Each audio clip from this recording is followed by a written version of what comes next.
I see Ace.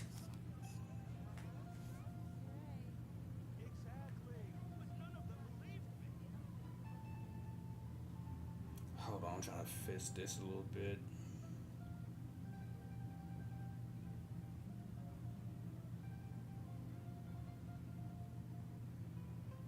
Most humans could have the entirety of their fleeting lives chronicled in but a few short lines. Their stories really make for terribly dull reading. Haven't done much yet. All I did was the main quest and got that done.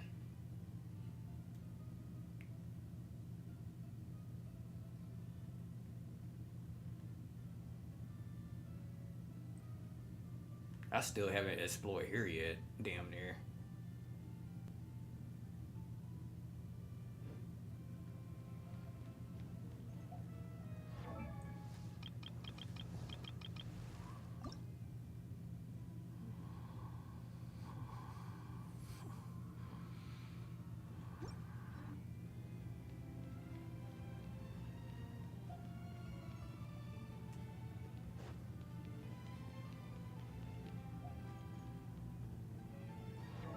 I think I'm gonna level up his.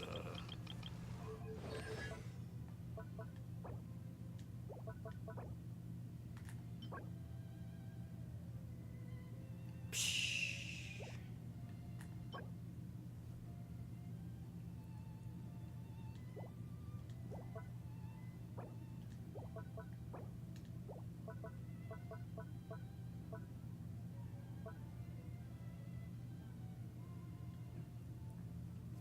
Yeah. I would hate having trash internet.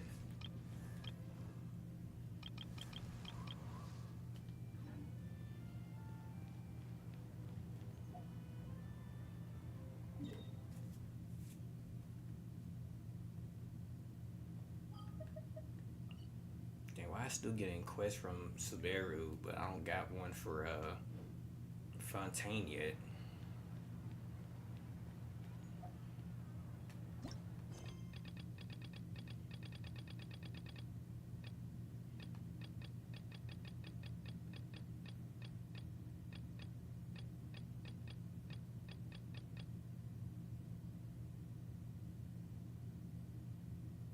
Wait. Oh, nah, that's the. Huh? That's the story quest, not the Archon quest. Yeah, this is a story quest. I'll do that later. After my dailies and shit.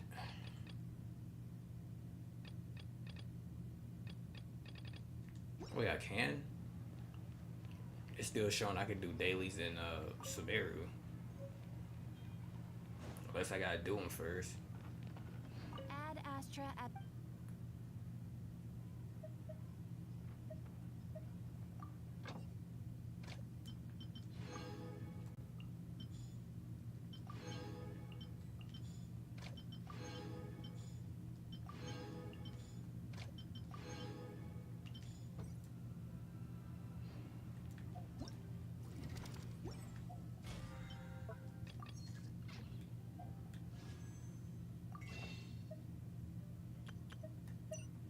Oh yeah, I'm not rolling for that new character. I'm saving.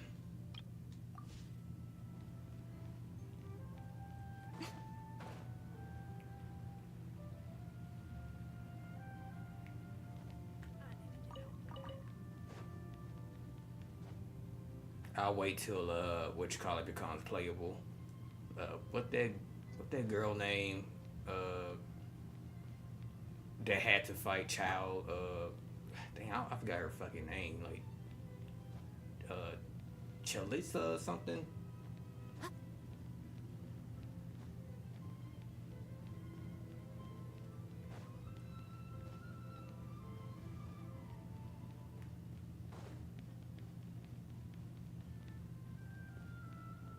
The one that helped out Navia in that. Oh wait, no, I don't want to do that yet.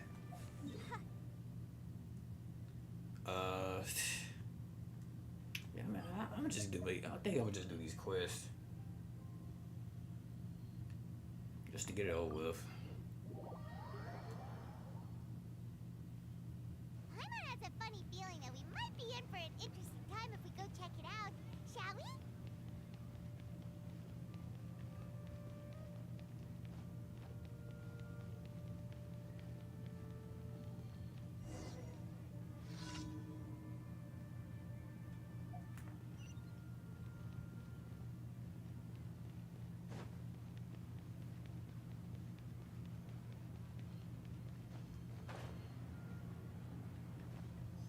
Yeah, I'll wait till I'm done my dailies, then I'll do it.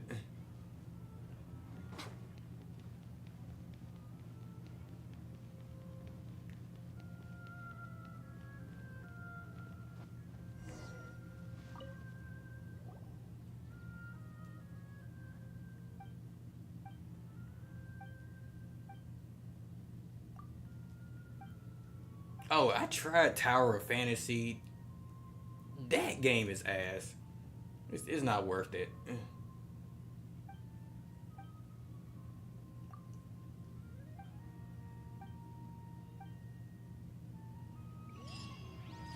Like, they made a trailer look so clean and everything, but when I saw the gameplay, I kind of knew, like, just from looking at it, that shit looked laggy.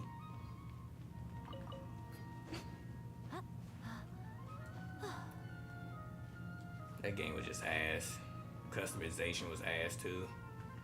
So yeah, I just deleted that game. That is not worth my time.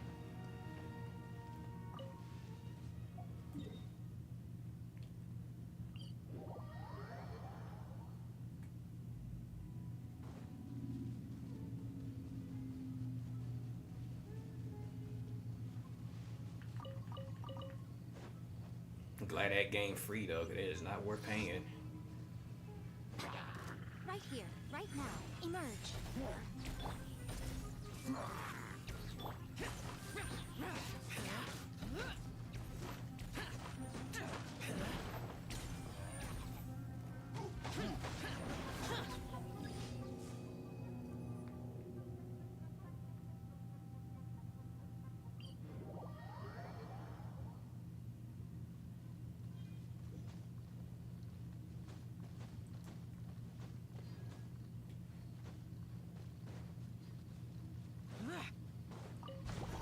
Right here, right now.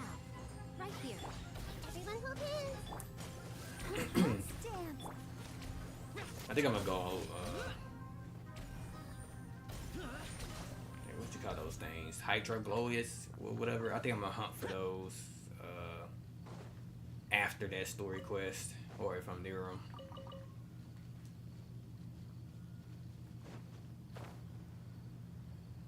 Most of them shits are underwater, and I don't even know how to really explore there yet. All I did was went underwater, and I don't know. I had to fight some crabs throwing whips underwater and shit.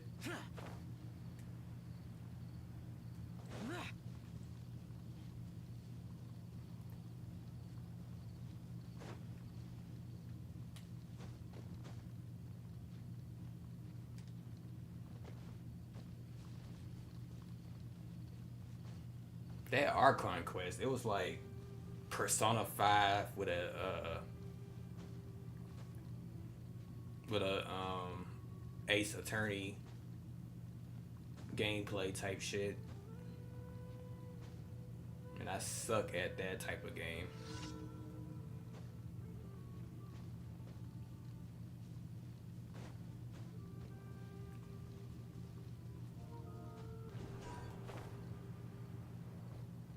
Hold on. My shit is on.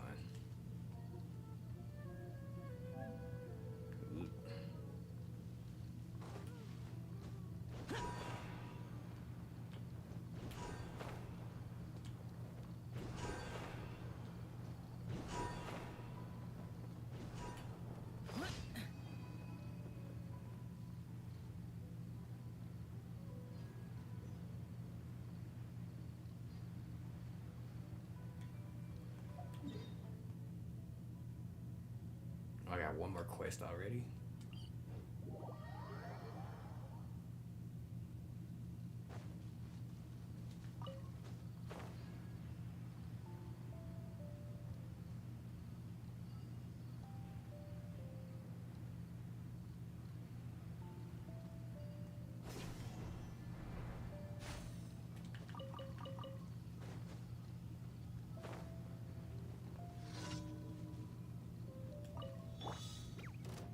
Right now, emerge. Hey! I'll protect us.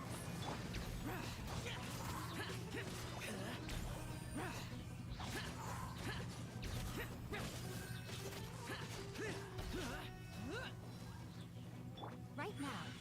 Right here. Everyone hold hands. Let the show begin.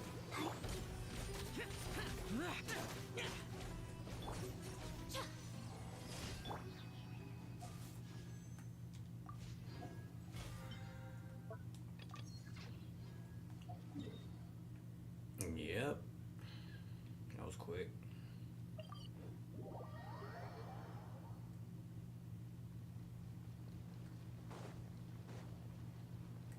Ad Astra. Thank you for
Going the wrong way? Yep.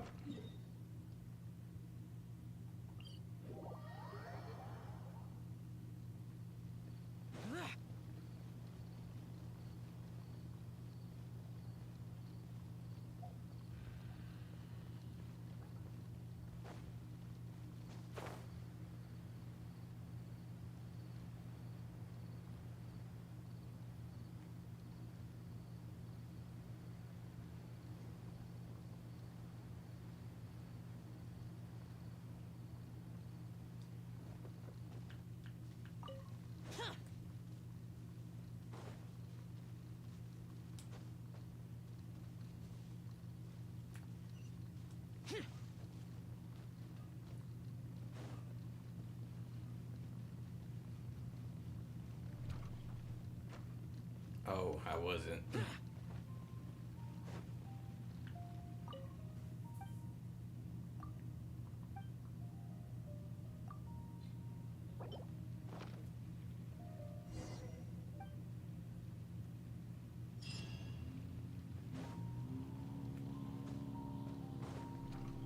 I don't know, I'm dumb sometimes. Where else?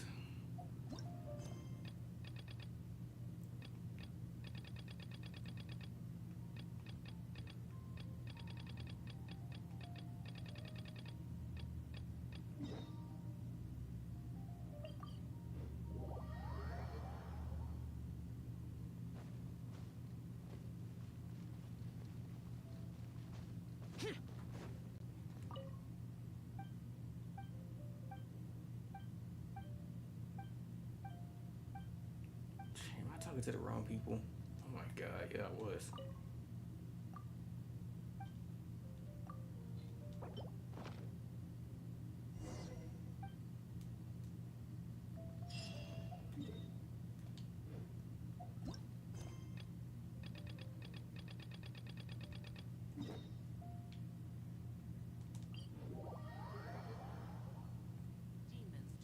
stop for the rain. Move.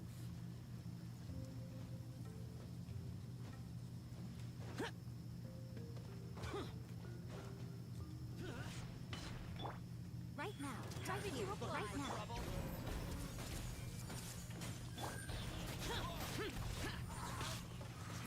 Ouch.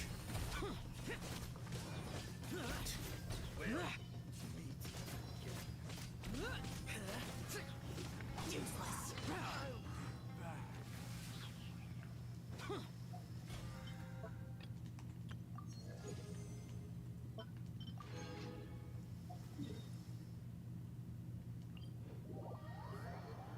Alrighty. I'll protect us.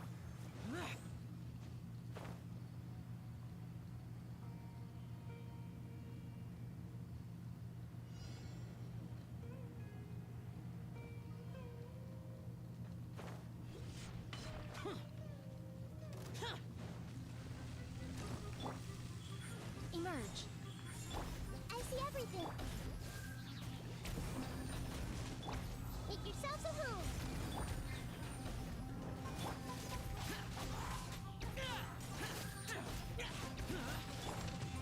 Right now. Emerge. Right now. Everyone hold hands. Evil conquering. Here. Worthless. Here. Worthless.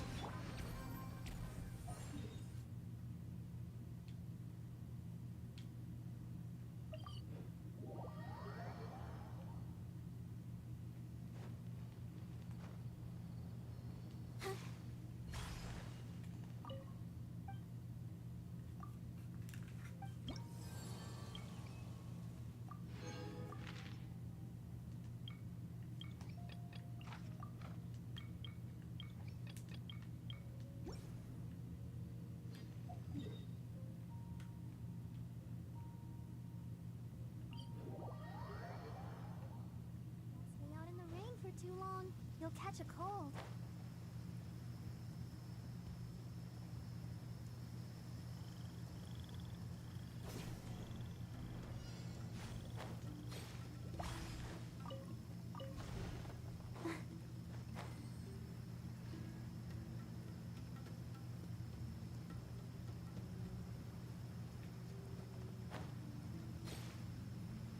Let the show be.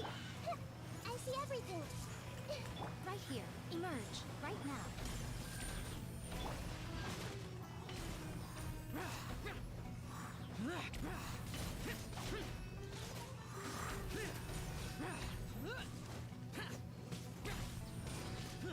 Here.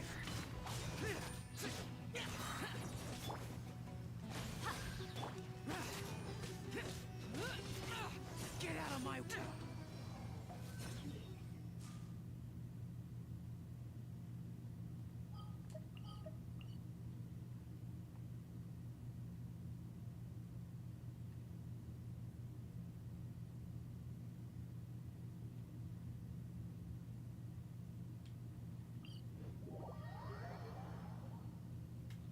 Let's dance.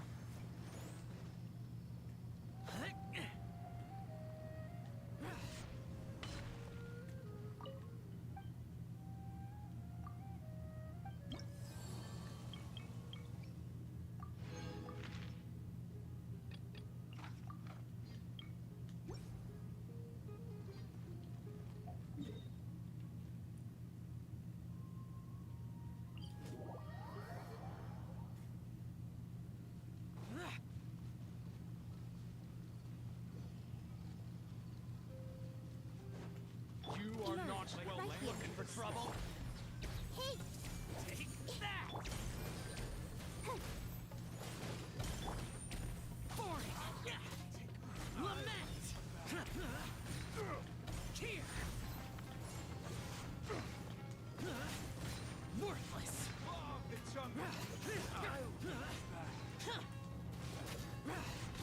Here. Worthless. Right now. Emerge. everyone hold hands.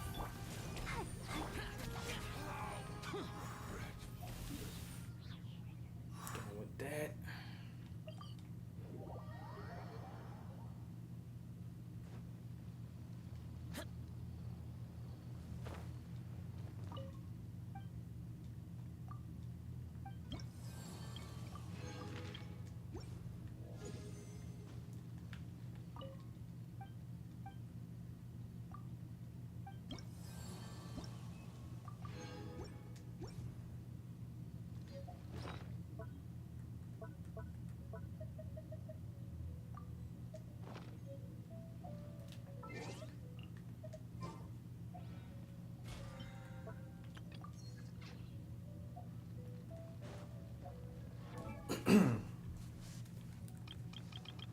a grind for better shit, I guess.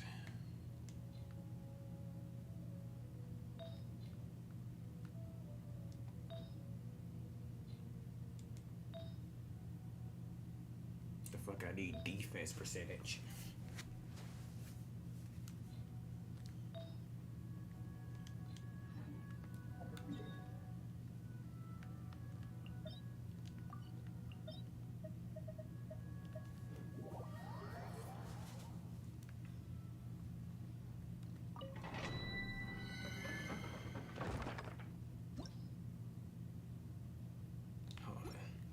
I need to listen to some music for a bit, and not this type of music.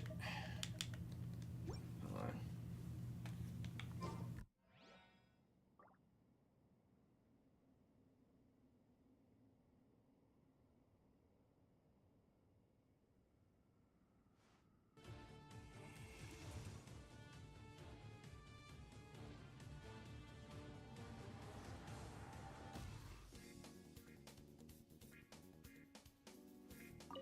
All right.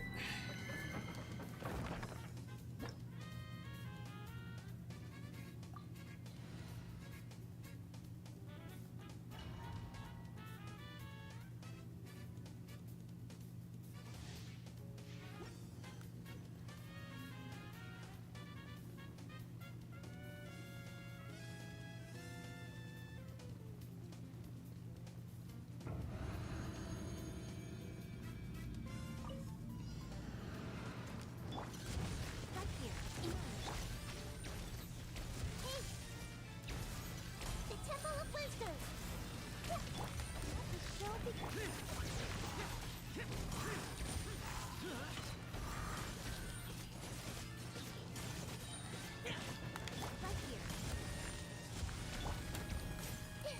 Everyone hold hands! Evil conquering. Here. Worthless. Here. Worthless.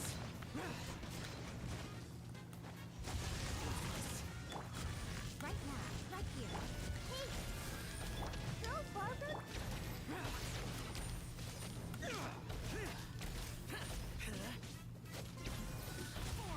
Here.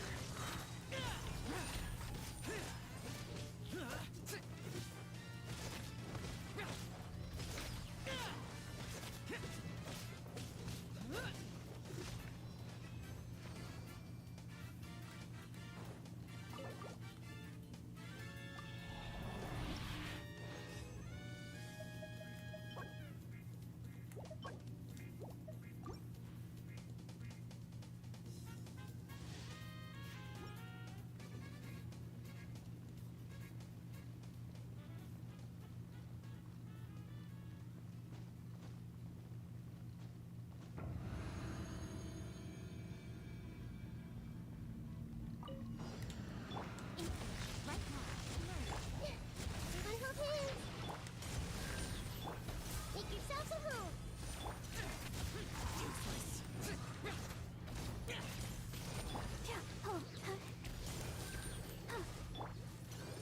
Lament. Worthless. Here. Worthless. Here.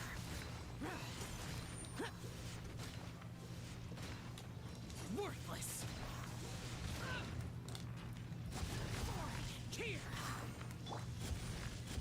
Right now.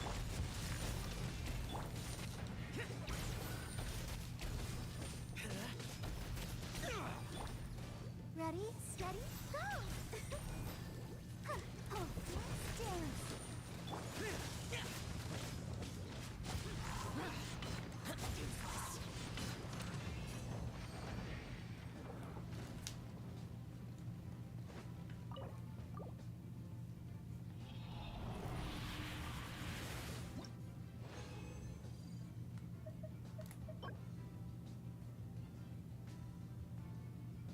Ooh, that seemed alright. Whatever that should be for. Let's see.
Here. Here. Worthless. Worthless. Here. Here. Worthless. Here.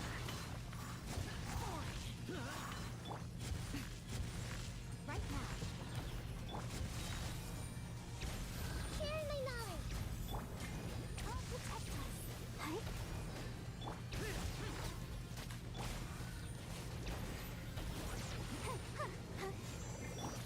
Right here. Emerge. Right now. A sight to behold. Right here. Right now.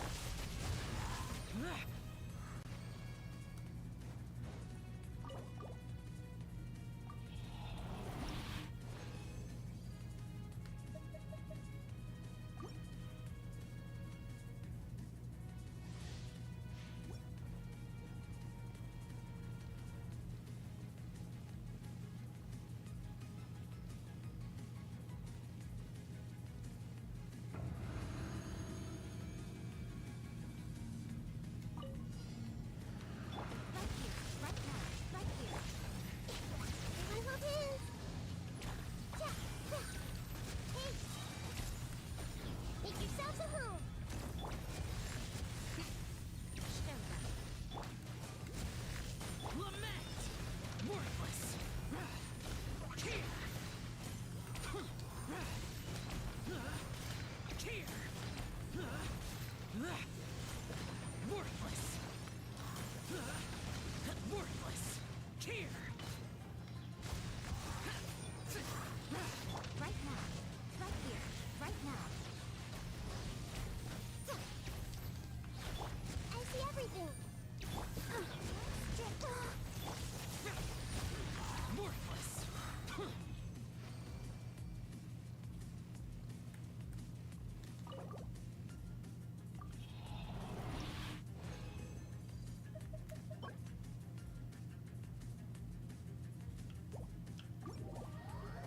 I don't think I got anything good.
I ain't got shit good.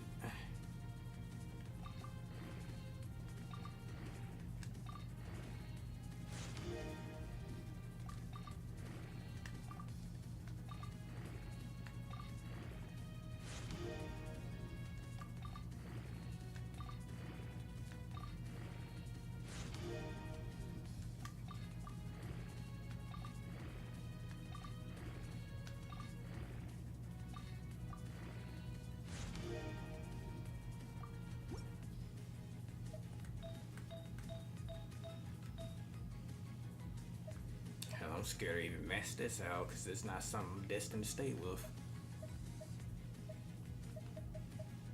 Fucking defense plus and defense percentage. I don't need all that.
Raiden shotgun. What's up? Oh, thank you for the sub.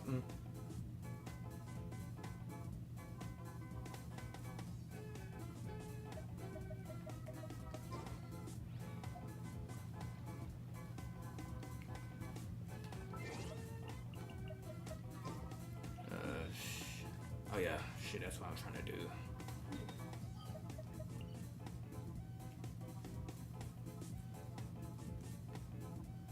I can just do this anyway.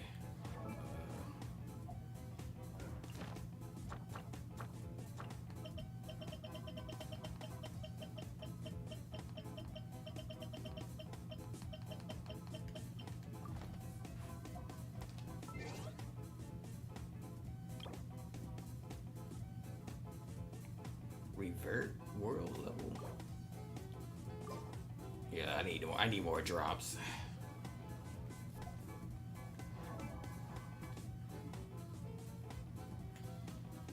Ready, steady, go!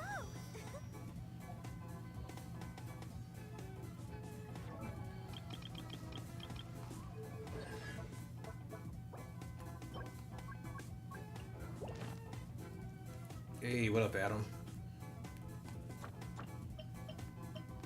Oh damn, I just changed it and now I don't know where it's at.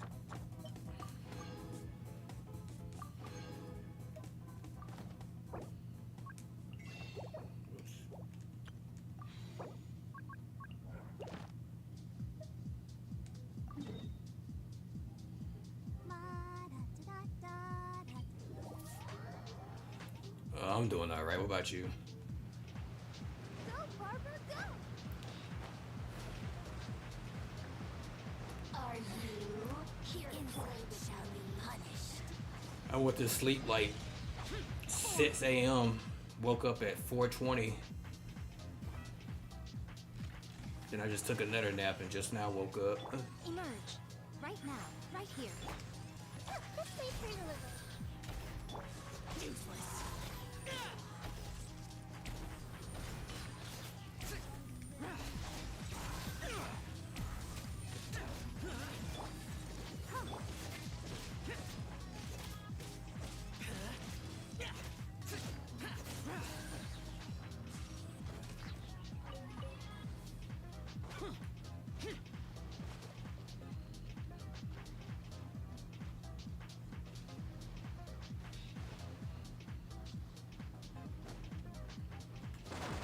Emerge. My lucky day.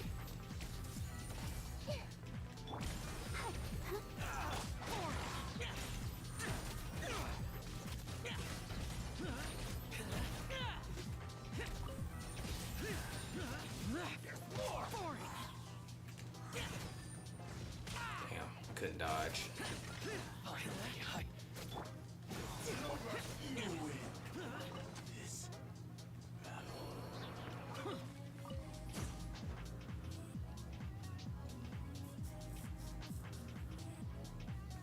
Oh, that's cool.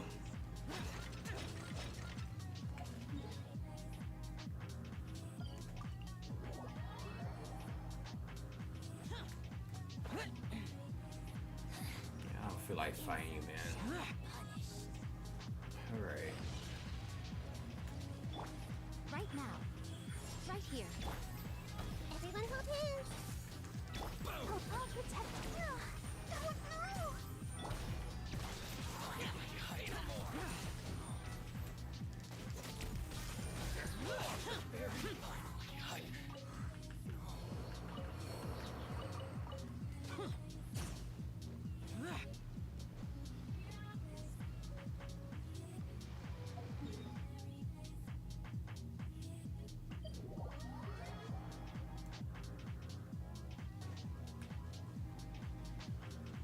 Yee.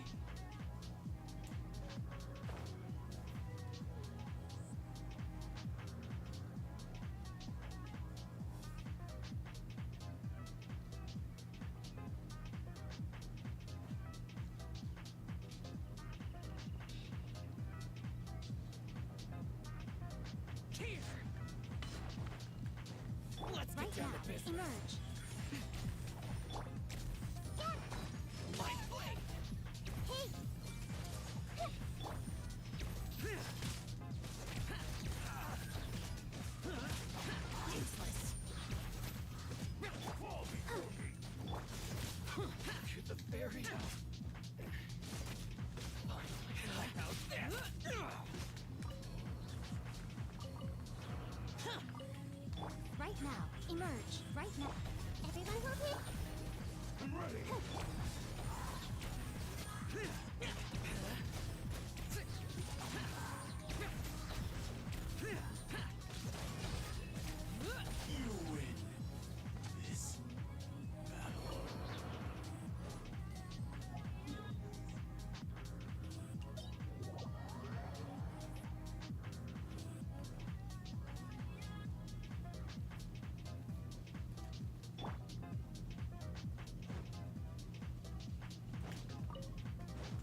Emerge, right now. Right here. Hey! Let the show begin. Useless. This will do!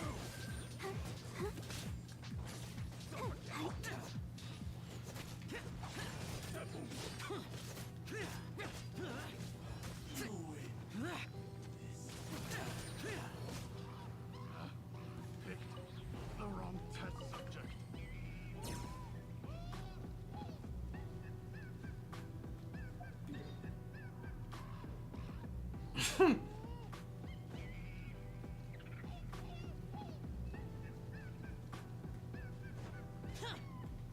Emerge, right now.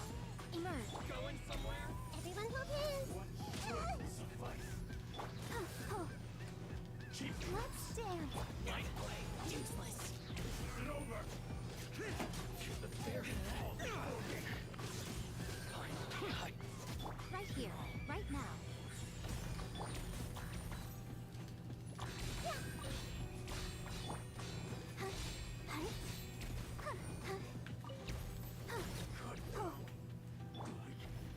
This.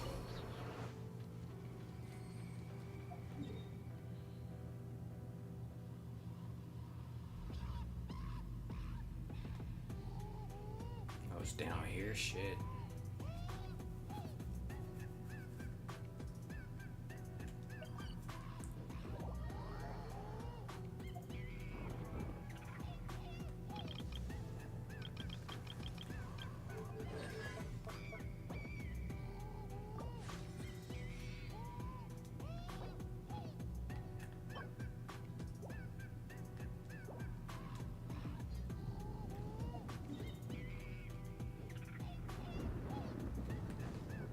Wait, wait.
Right here.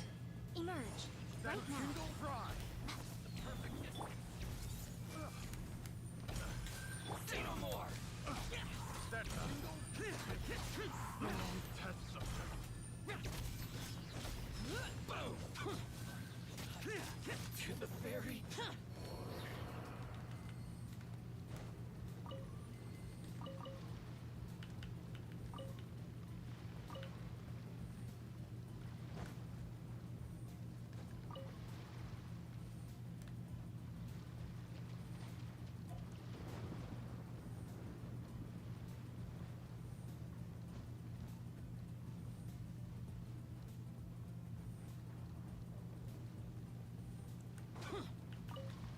right here. Let's get down to business. Emerge. Hey! I'll protect us.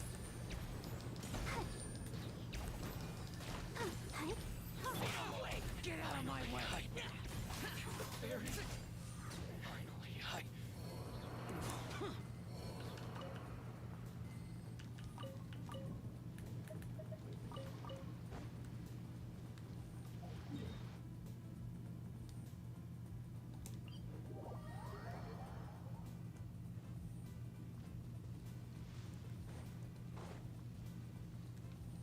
Right here. Right now. Emerge. Everyone hold hands.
business. Right here.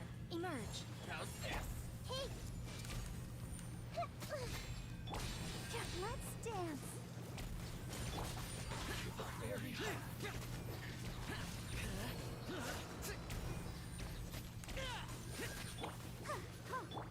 It's over.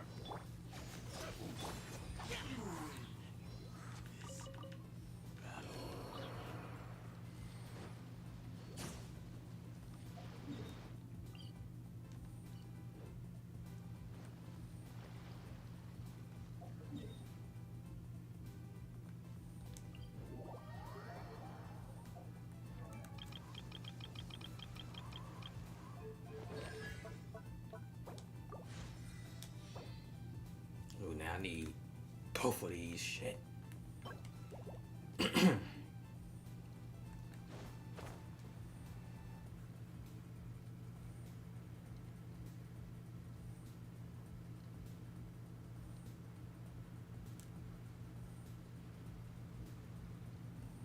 My lucky day.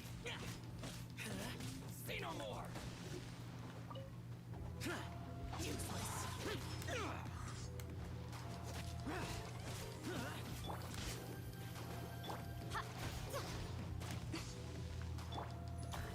How's this?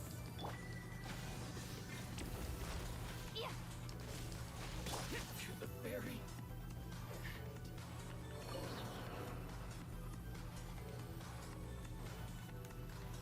Let's get Right down to here. business. Emerge. My lucky Right here. day.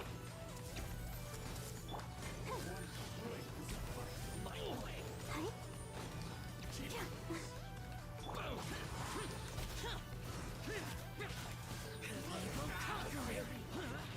Cheer! Worthless! Cheer! You win. This.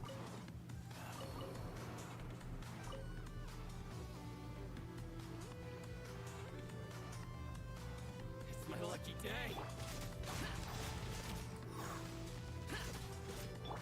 How's this?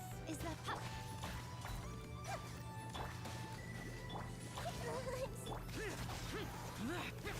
The ferry.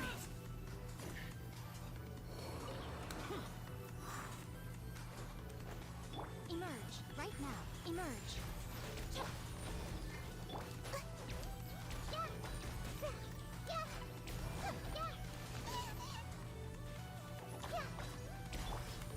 Finally, no.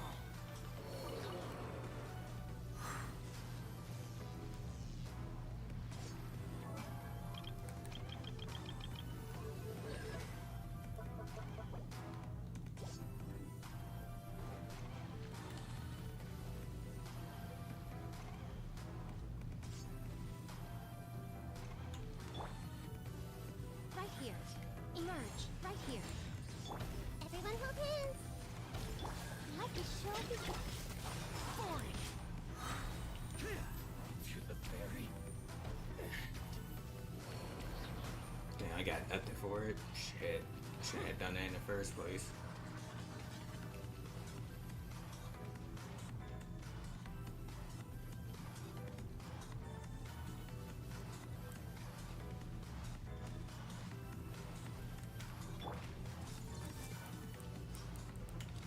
Emerge. Right here.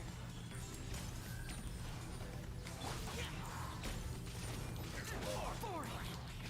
My blade. To the ferry.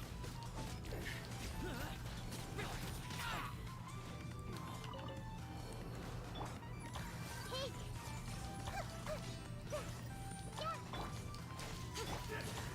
Cut down.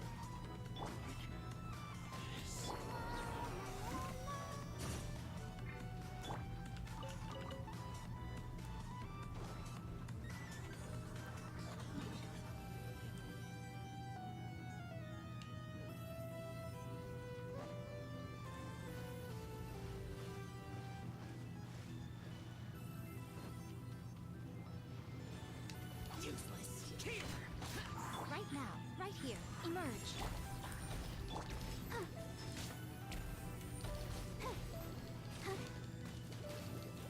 To the ferry.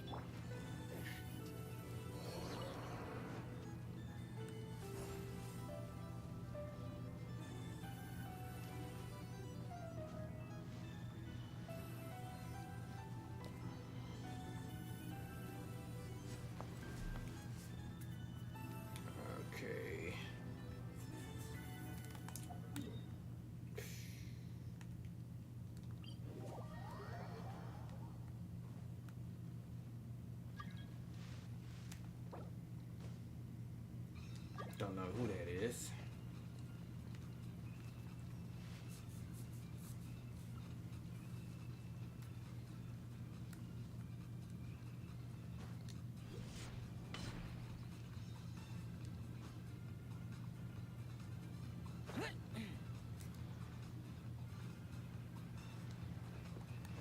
It's my lucky day.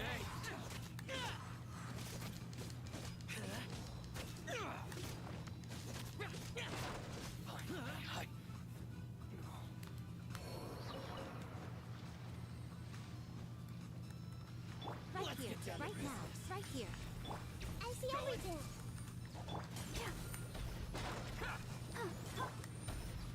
Boring. Useless.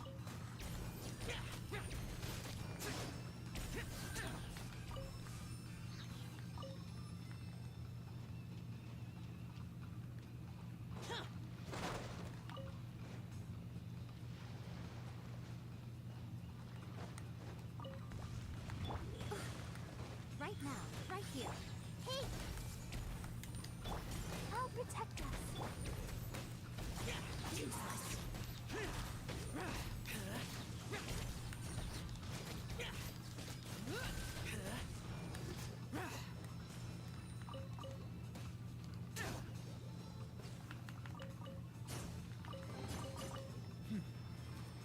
There's quality here. Oh, is that all the samurais? Damn. There's no more samurais?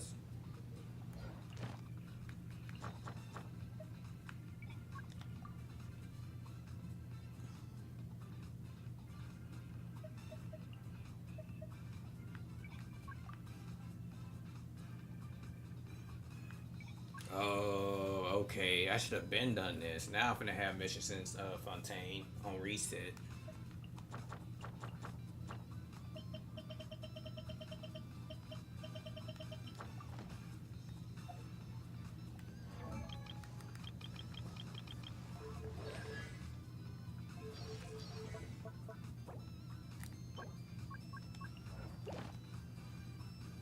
Oh, they respawning? Damn. I cleaned that whole shit up. Alright, well. See what I can use with whatever I got. And I'm gonna just do this now.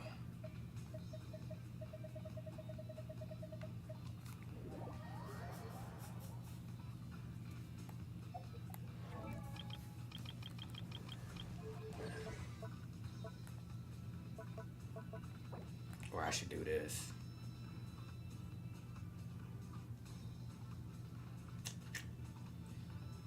I can do that any because reset coming.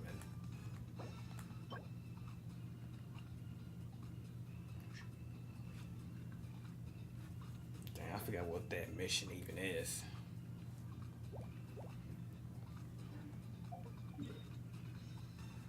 I would just do this. Fuck it.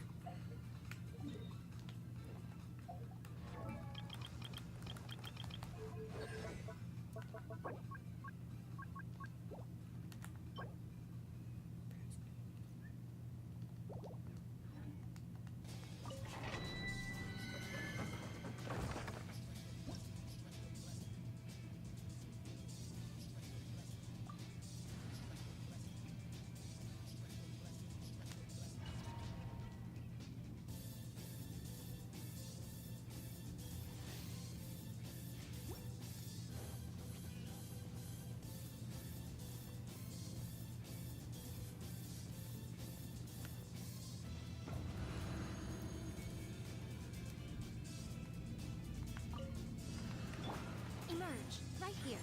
Emerge. Everyone hold hands. I'm always watching. Right here. Emerge, right now. The Temple of Wisdom. Hey!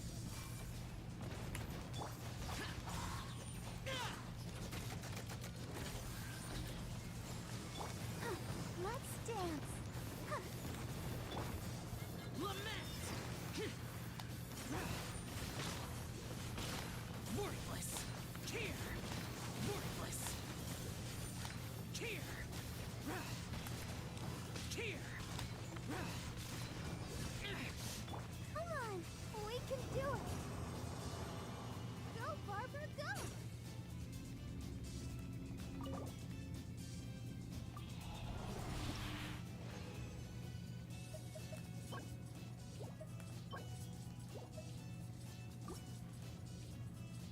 Emerge.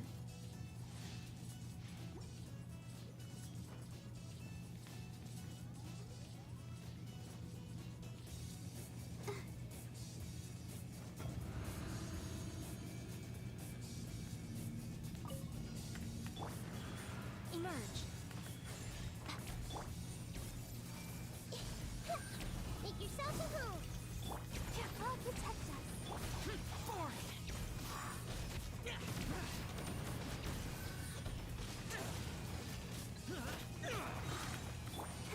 Let the show begin. Right now. Emerge. Right now. Everyone hold hands. Disappear! Worthless! Prepare to die, fool!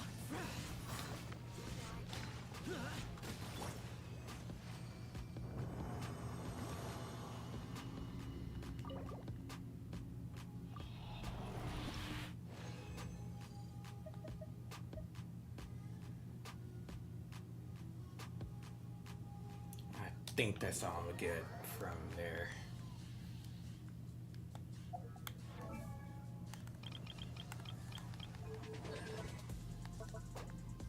Oh, and I still need more of those.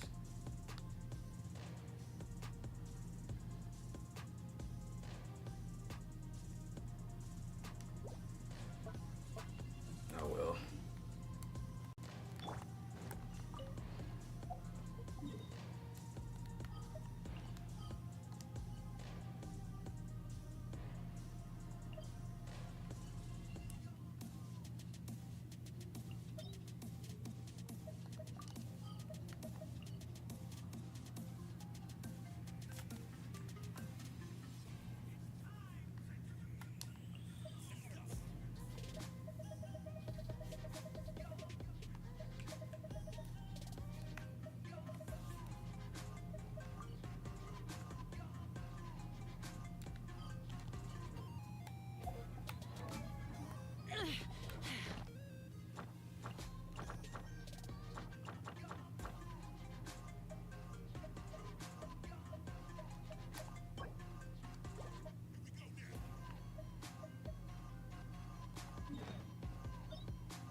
Damn, I never done this. Honestly, I honestly don't feel like it either. Shit.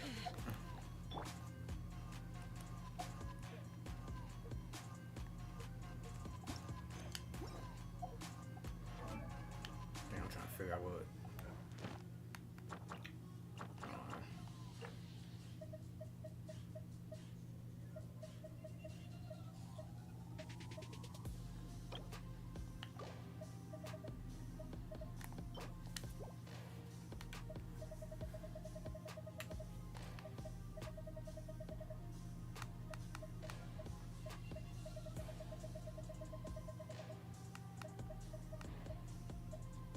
Yeah, this is where I gotta go.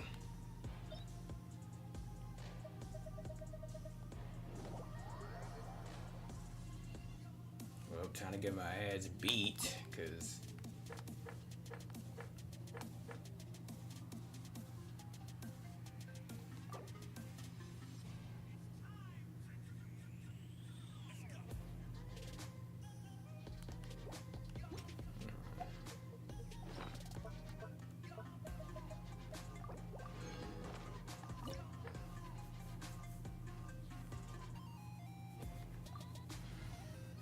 I do it in level 90.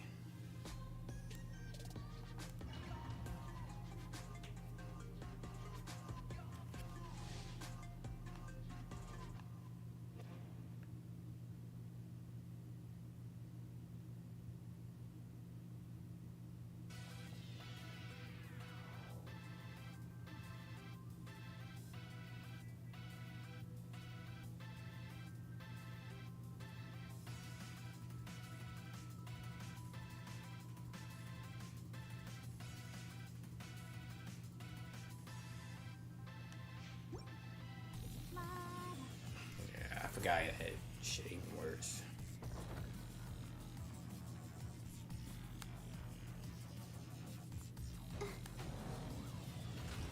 Bow before me, world!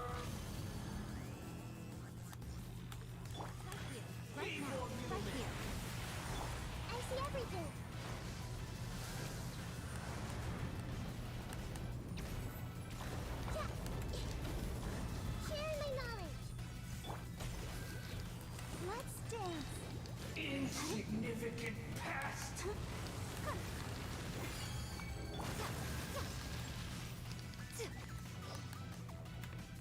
Useless.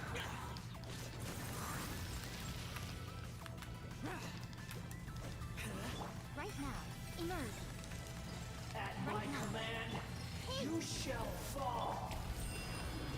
Ready, steady, go! Bro, how can I even use this shit, bro? Insignificant past. Nothing lasts forever. Right here. Emerge. Right here. Oh, Feeble human. Emerge. Right here.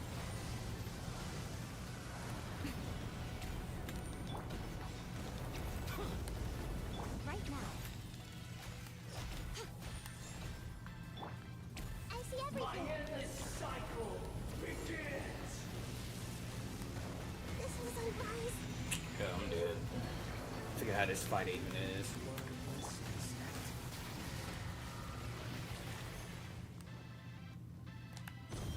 Insignificant past. Right here. Hey!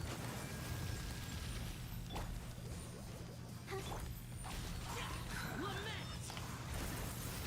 Worthless. Sure. Right now.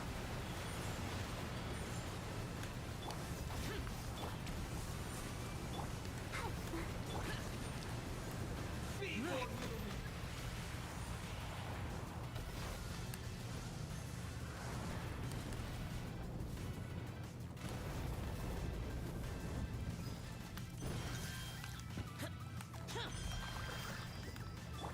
Emerge. Right here. At my command, you shall fall. I see everything. Damn. Worthless insect.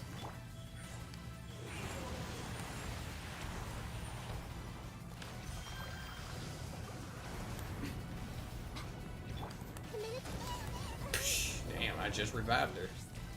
Worthless insect.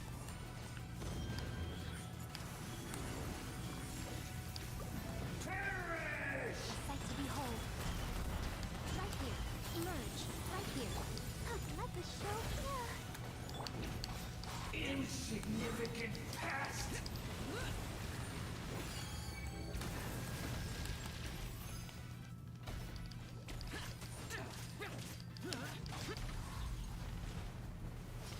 Oh, nigga, that was stage 1. Damn. 1,000 eons, mine to dominate.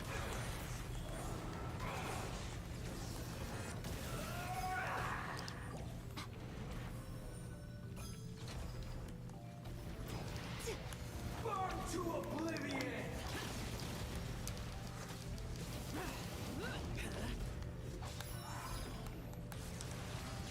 Kneel. Let's dance. Damn, I tried to destroy those. Now, your eyes have been opened.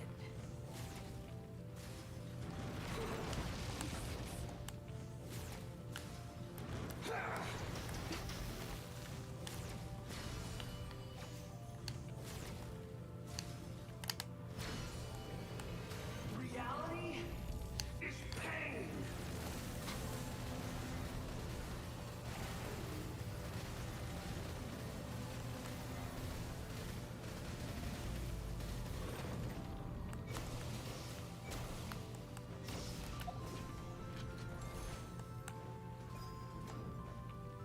Right here. Burn to oblivion. Let the show be. Kneel.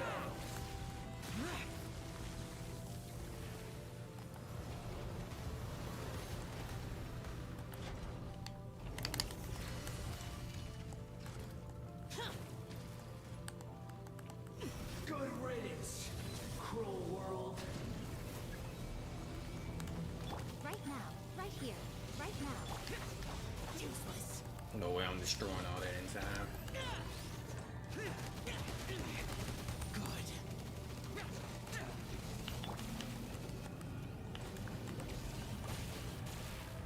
I'll protect her.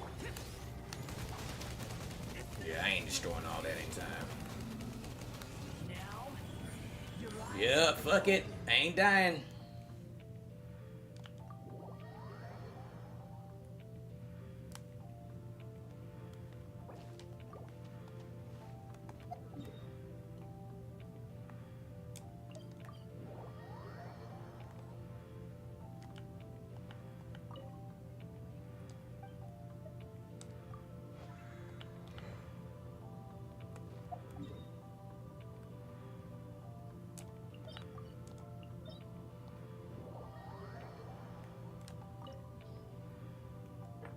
I do know 80.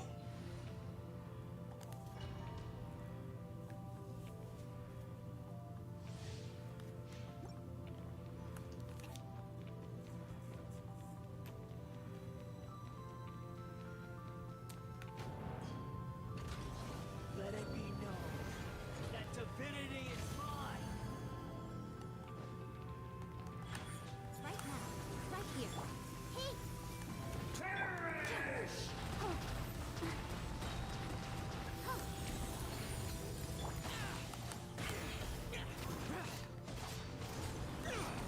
Churn!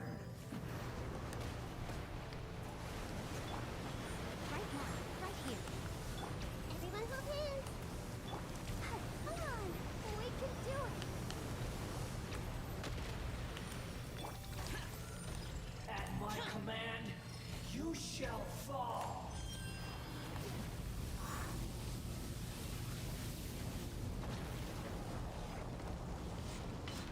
Emerge.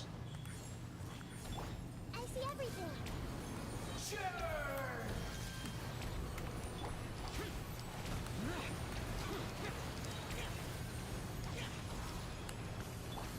Take yourselves a home! Insignificant past.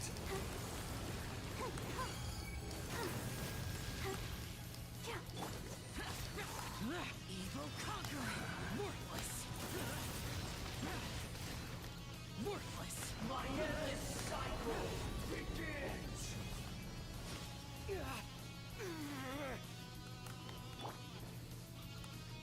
I am the all-knowing God.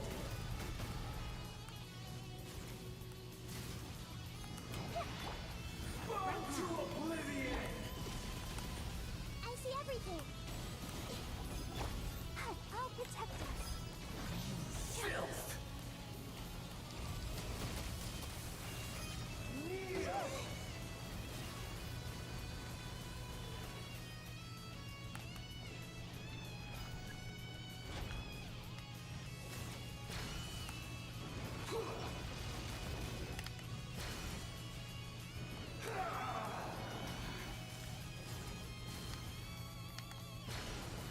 Tremble. Go, Barbara, go!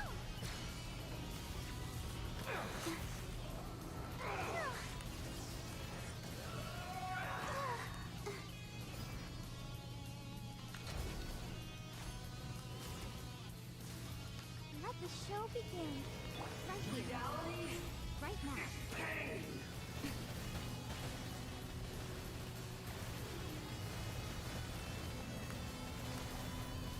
Right here. Emerge. Right now.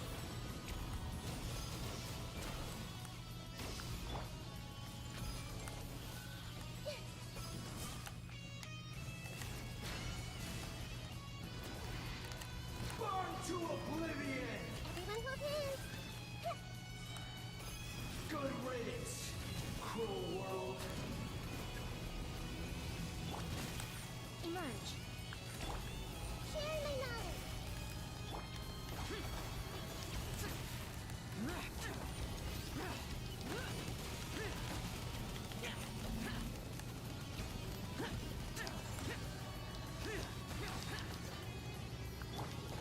Hi. I see everything! I'm not even beating this in time.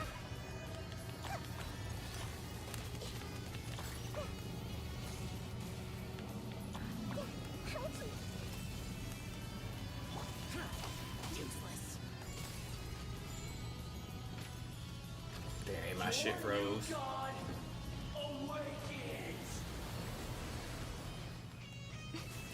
Now, your eyes have been opened.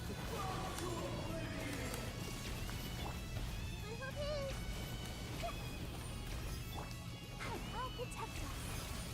Kneel.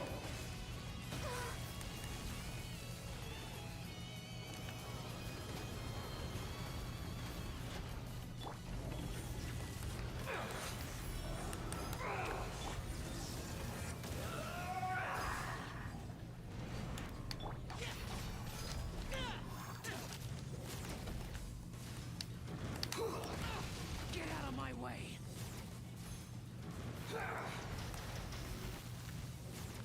Right here. Emerge. Reality is pain.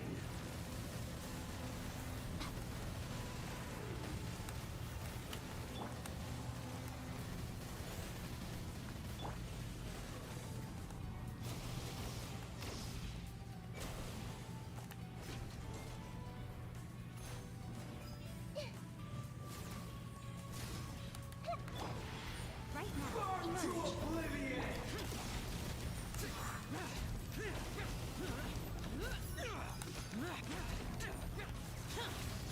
Kneel. The day ends finally. I can't lose it all again.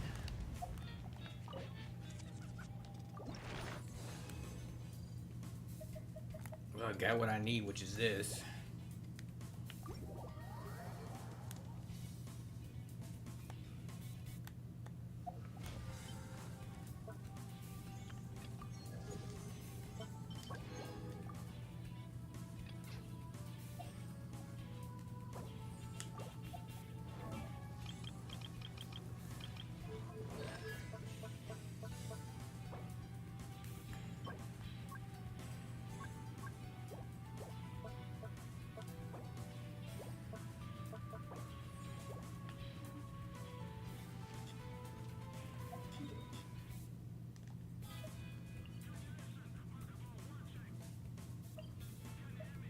Alright, well, I think I'm done with whatever I'm trying to do, so now I'm gonna do that story quest.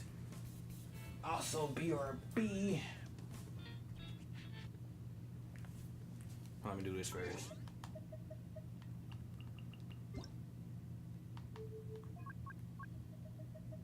I need something to snack on.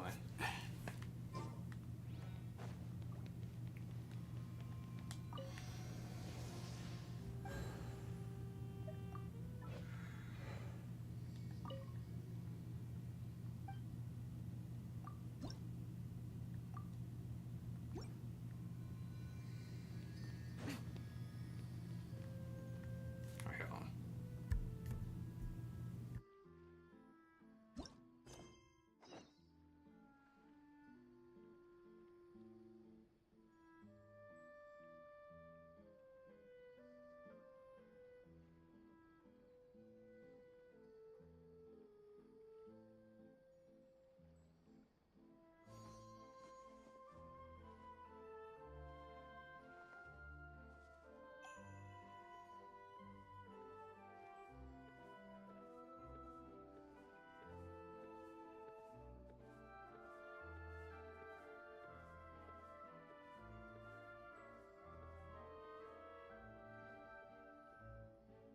Personally, I think the idea of things staying the same forever is quite beautiful.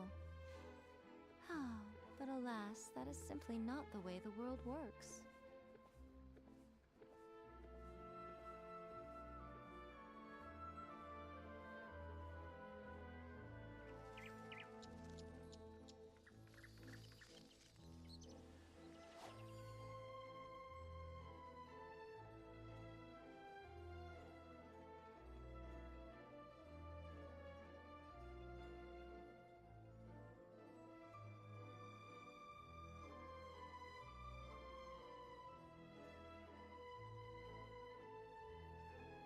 Alright, I'm back.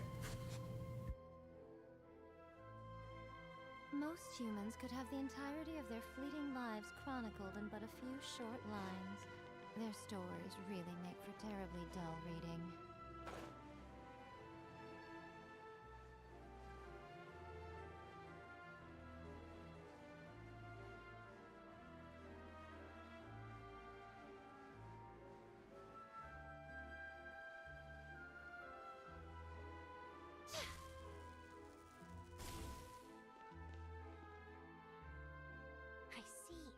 you believe that this warning letter was sent by the Phantom Weasel? Absolutely. I've said it before and I'll say it again. The Phantom Weasel never acts as you expect. He must have faked his own death 10 years ago using a body double. Now that he's back, I'm sure the guards who worked on his case back in the day are in for a headache, but however this turns out in the end, the one thing it won't be is boring. Couldn't agree more. As a journalist, I'm gonna get a lot of mileage out of this one. Thank you, sir, for your time. Now, whom should I interview next? Huh? Hey! What a coincidence! Fancy meeting you here. Perfect timing. So, the Phantom Weasel's latest warning letter. What are your thoughts? Yeah, this is the first time we're hearing of this one.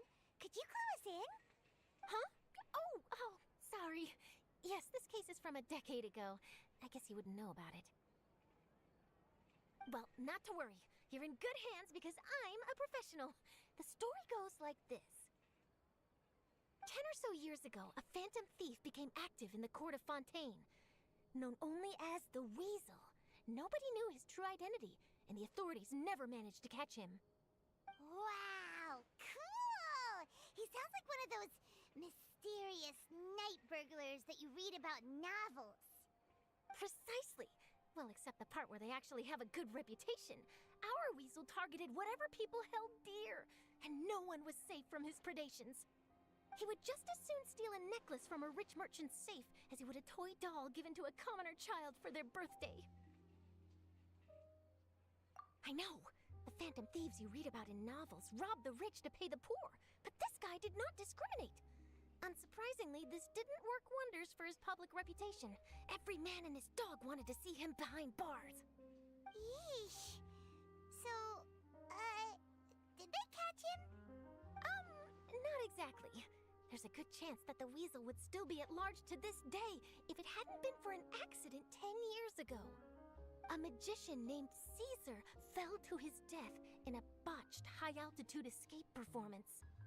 When the police went through his personal effects, they found a hoard of stolen loot and gadgets used for criminal activities.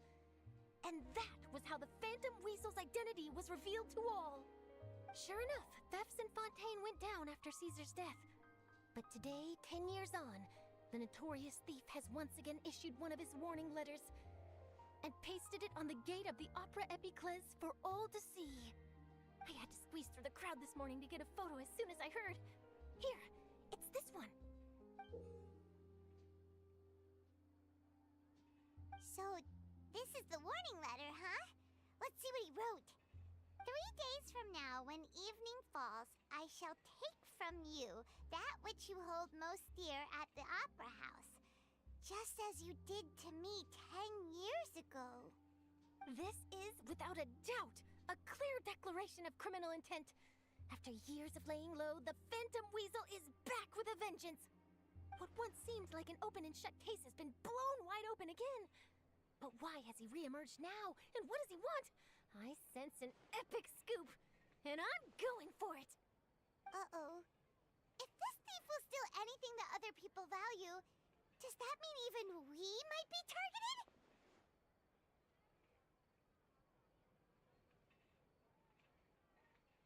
Really?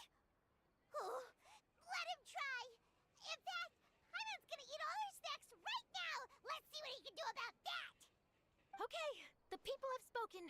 It's clear that the public are very concerned about the Phantom Weasel's reappearance. Let's see, I've got a photo of the letter, my interview notes. Yep, that should be enough to form the skeleton of my article. It does feel like something is missing, though. Something exclusive. Who should I interview next? I need someone with a more concrete connection to the Weasel. Is that who I think it is? Lenny!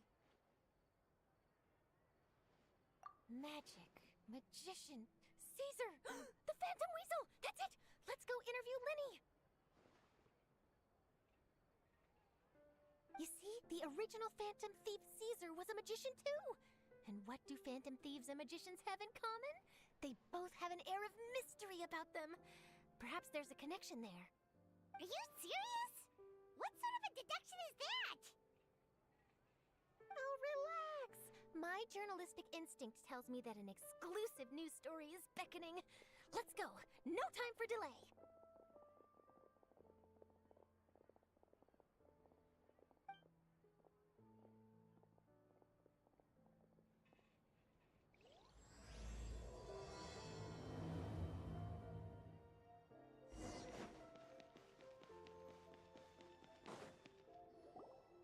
Wow, Mr. Magician! How did you know which card I picked? Oh, it's simple. Come closer and I'll let you in on my secret. Magicians have a special skill called telepathy, which means we can read other people's minds. Really? Then, what am I thinking now? Well, first you need to relax, because I can see that you're clenching your fist in your mind, as if to say, no, I mustn't let him guess it. Aww. And now you're getting a little flustered. You're trying to find a way to empty your mind, to think of nothing at all. But the more you try to hide a secret, the easier it'll come out. You snuck out from home today, didn't you? You told your family a little lie so you could come out and play. Now, that's not a good habit. You can tell? Oh boy, you really can read my mind. Of course. Oh, and that's the end of my performance. You should really be heading home. Remember to apologize to your family, all right? They must be worried about you. All right, got it. Bye, Mr. Magician.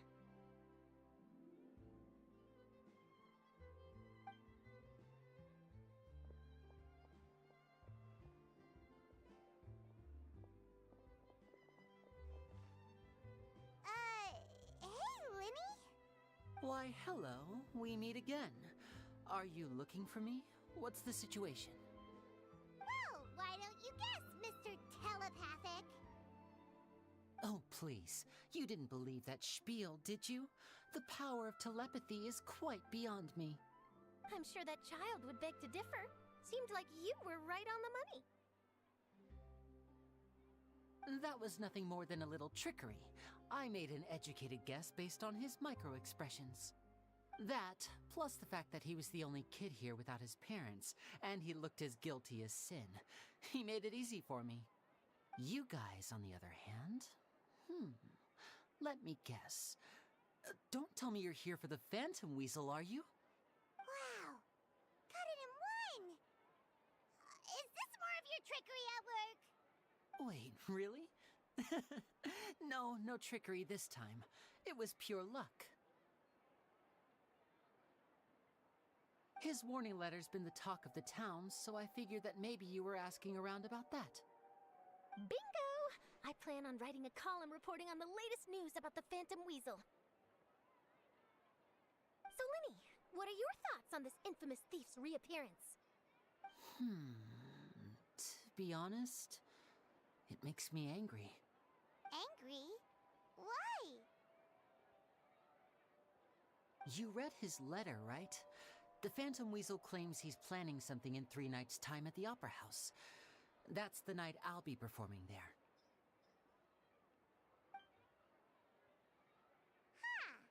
What are the chances? Wait a minute, you don't think he's after you, do you? Well, if he is, then his warning is clearly a direct challenge to me personally. And if he's not, then it's still going to be a huge headache for me. The mere mention of the Weasel's name is enough to scare people off. So once the contents of that letter get out, barely anyone will be showing up to watch my show. But I've been preparing for this for a long time. I'm not about to let him ruin my big day. This leaves me with only one choice. I have to expose the Phantom Weasel's identity before the show begins.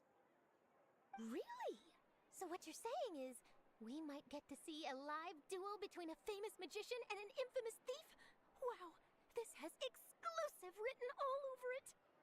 To be honest, I'm not sure if I'll emerge the victor. The Phantom Weasel is a notorious crook, infamous for his inscrutable methods. You're being far too modest, Linny. I think your magic tricks are even more inscrutable than those of a thief. Thanks for the compliment, though I have to say I don't care much for the comparison. A lot of people liken magicians to thieves because we both have the ability to make things disappear without the person noticing. But there's an important difference that these people overlook. Allow me to demonstrate with a quick magic trick. Here, I have a flower, just an ordinary flower that was picked not long ago. Watch it carefully now. 3, 2, 1. It's gone! That's the question. Where did it go? Therein lies the difference between us. Thieves make precious things disappear, but only magicians make them reappear. If I could now invite you all to check your clothes, there might be a surprise in there somewhere.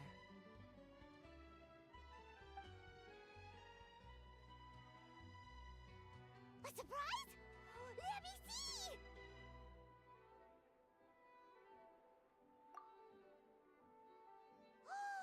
It's right there! But how? You haven't moved this whole time! What an outstanding trick! Sorry, Linny, it seems that my previous praise was woefully inadequate. Clearly, magic is the superior art form to theft. Don't worry, I didn't take offense. I just wanted to take the opportunity to perhaps change some of the preconceived notions you might have about magicians. Since Caesar's death, a lot of people associate magicians with criminality. It can be quite frustrating. I can imagine. Coming back to your trick just now, might I presume that you are well versed in floral symbolism? For example, magicians often use rainbow roses in their flower-related performances to represent passion and romantic encounters. But you used a Lumidu spell, which, if I'm not mistaken, allude to separations. I'm curious to know if there was any deeper meaning behind this choice? Impressive knowledge. It's no wonder you're such a successful journalist. But I'm afraid I don't know the first thing about floral symbolism. I'm just in the habit of using Lumidu spells in my magic. It sounds like something I should look into, though. I'll buy myself a copy of Fontaine's Floral Language Facts when I have some time. But it'll have to wait until this Phantom Weasel business is behind us. Well noted. In that case, this brings us to the end of our interview. I, for one, am looking forward to the final showdown between you and the thief. Please feel free to get in touch to update me on any further developments. Otherwise, I will of course see you at your show in 3 days' time, but let's hope the Phantom Weasel is caught by then. If there's nothing else, I'll be off. You've given me lots to work with here, and I've got no time to lose if I want to write that exclusive piece. I'll see you all later.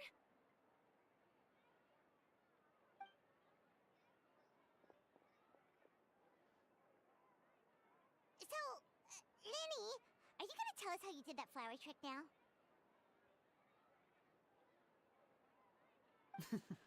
I'm afraid that's my little secret. Aww. Well, magicians are entitled to their secrets. But Paimon's really itching to know how it's done. You feel it too, right? So itchy.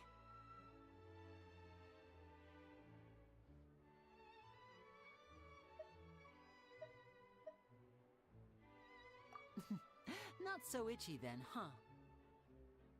Well, since you're so concerned, how would you like to serve as my temporary magician's assistants and help me investigate? Magician's assistants? Oh, that sounds fun! Assistants are technically magicians too! Also, it'll bring us one step closer to figuring out how that darn trick is done! Shall we go for it? Excellent. Thank you for putting your trust in moi. The first thing we need to look into is who Caesar really was.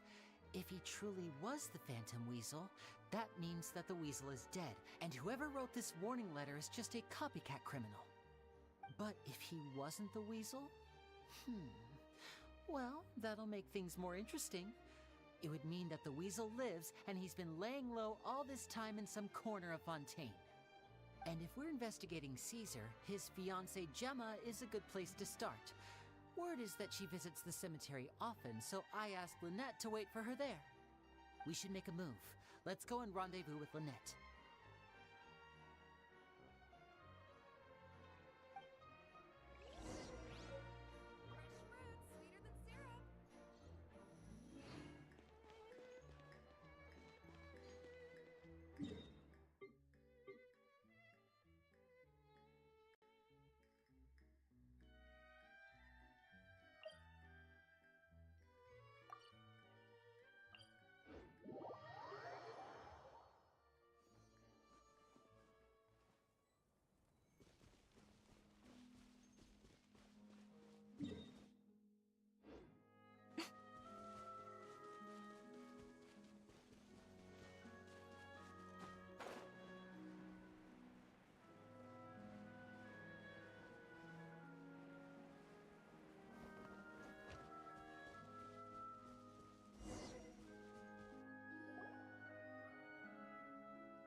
You took your time.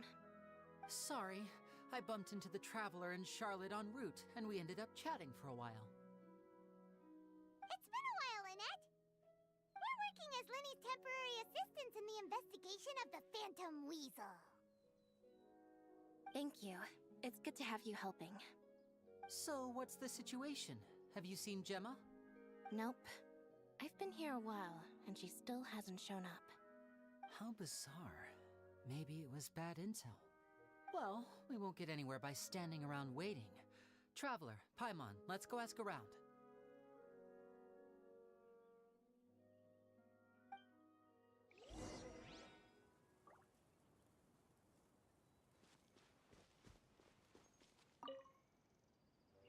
Excuse me, good sir. Do you by any chance know a Gemma? Gemma? You mean Caesar's fiancée? Sure I do. What's this about? I'm just trying to get a hold of her because I need her help with something. I heard she comes here a lot. Yeah, she does. Poor thing. It's no secret why either. She's heartsick. Ever since Caesar passed away, she's been coming here once every week to clean his grave. Often she just sits there in front of his headstone, lost in thought. Sometimes she talks to herself. I asked her what she was doing once. She said she wanted to speak to him again. She knows he's gone and can't hear her from the grave, but she just likes to spend time there, telling her fiancé all about how her life is going. And she's been doing this ever since Caesar passed away? Oh, so 10 years. Wow. Their love must have been really strong. I'll bet. Caesar's reputation fell apart after his identity was revealed, so no one else visits his grave. Gemma's the only one who still thinks about him after all these years. I don't know if the mind lives on in the waters after death, but if it does, I'm sure Caesar must be grateful to have someone who remembers him fondly. If I'm honest, I think this is all so unfair to poor Gemma. Her fiancé was a low-life crook. He doesn't deserve someone like her. Anyway, all of that said, she's running later than usual today. Normally, she'd be sitting in front of his grave by now.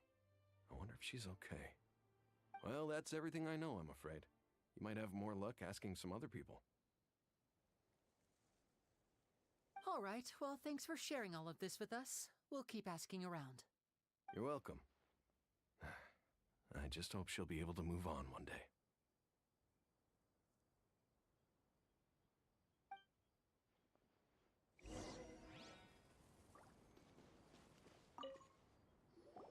Did you hear the news?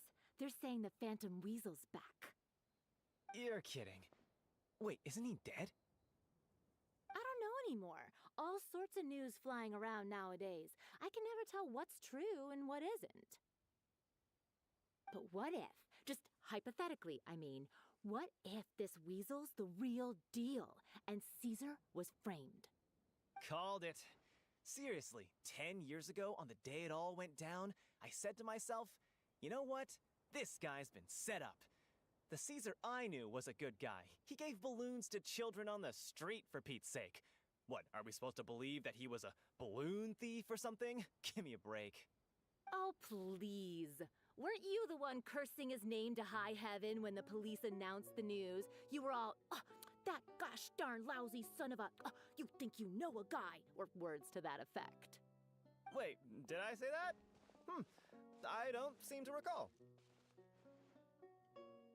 Hello there. Sorry for disturbing you, but I couldn't help but notice you were discussing the Phantom Weasel. We're actually quite interested in this topic as well, but we're struggling to get to the bottom of it. Do you think you could spare a moment to tell us a little bit about Caesar? You've come to the right people. Yep, I was there. Back when Caesar used to perform magic tricks on the street. He was a great magician. The best trick I ever saw him do was pop a transparent balloon, only for a whole bunch of doves to fly out from the inside. I was right up close and didn't blink or look away once. But for the life of me, I still don't have the faintest clue how he pulled it off. Really incredible stuff. I saw him perform too. He always used to bring some gifts along for the kids who came to watch his show, and he'd hand them out after he was done. Sometimes he even got the kids to write their wishes down, and then he'd make the items on the wish list appear in his next show. Huh. He doesn't sound like such a bad guy. But after he died, there were also rumors that he used the wish list to find out what was precious to people, with the intent to steal it later. As I'm sure you know, the Phantom Weasel would steal just about anything from anyone. Whatever the case, now that the Weasel is back, Caesar's become a hot topic once more. I bet Gemma must be pleased. If Caesar's name gets cleared, maybe it'll finally give her some solace after all this time. Oh, speak of the devil. That's her over there. If you've got any more questions about Caesar, she's definitely the one to ask.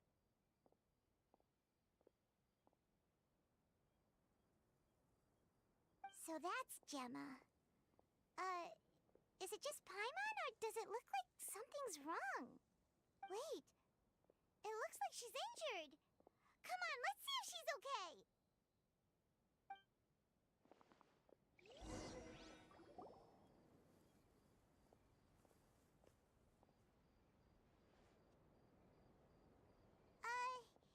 Hi there. You're Gemma, right?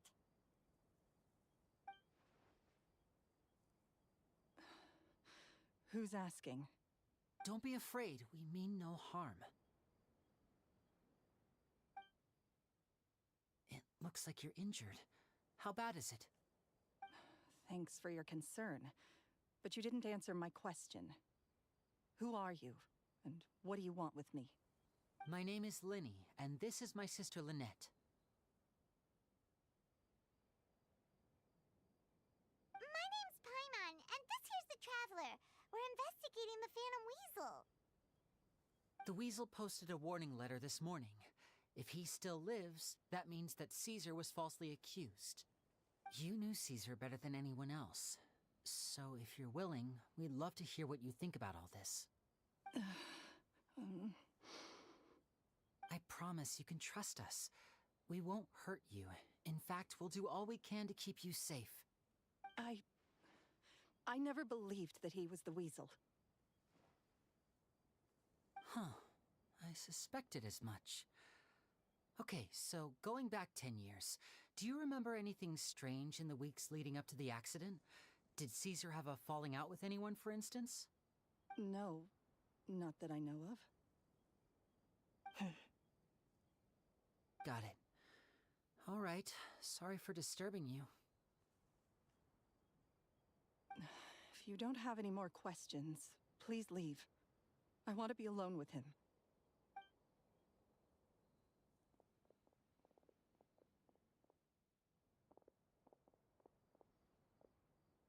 Judging by the look on her face, there's definitely something fishy about her.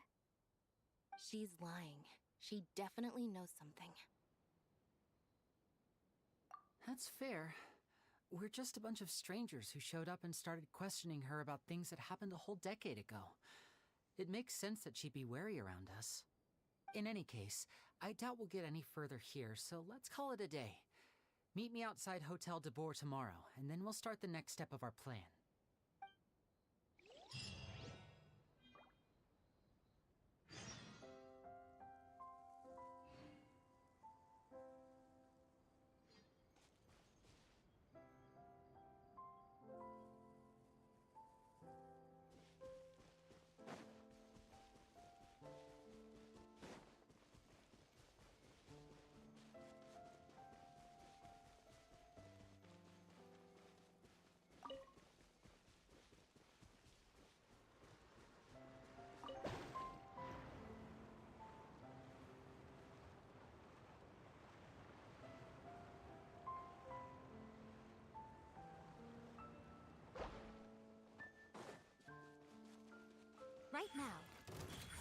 emerge. I see everything.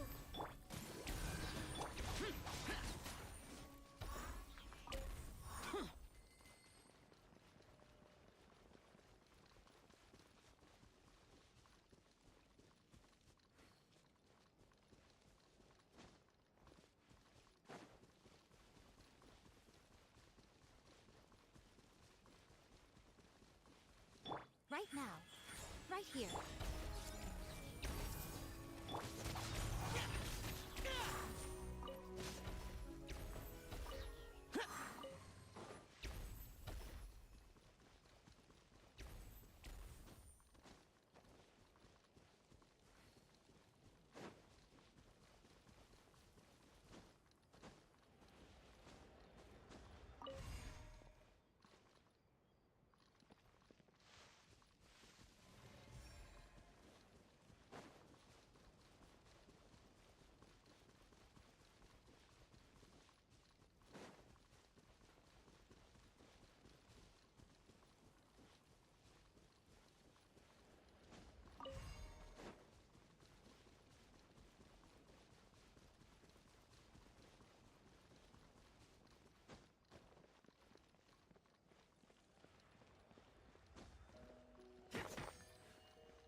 Right now. Right here. Emerge. Everyone hold hands. Worthless!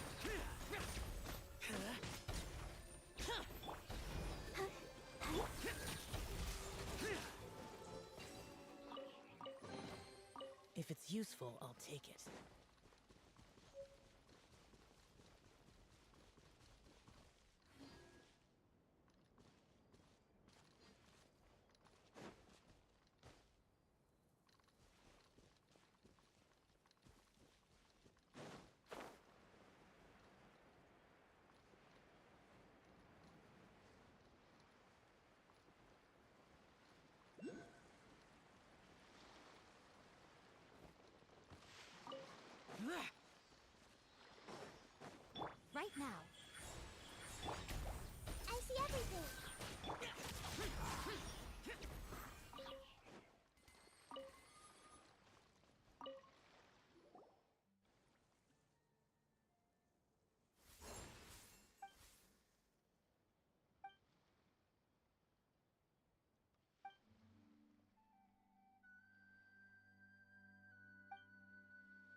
I'm just eating cookies, so that's why I mute my mic.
Shut it!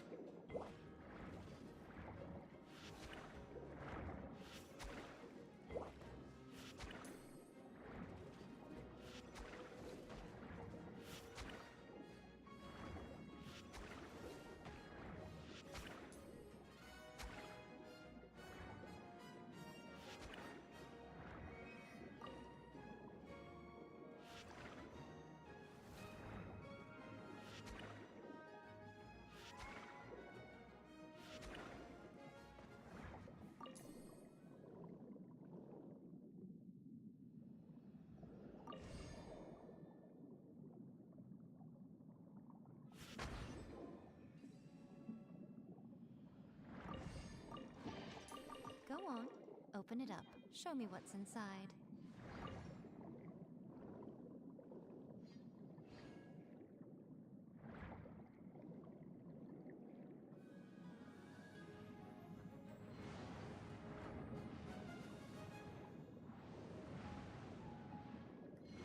That's quite enough.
Those motherfuckers are broken.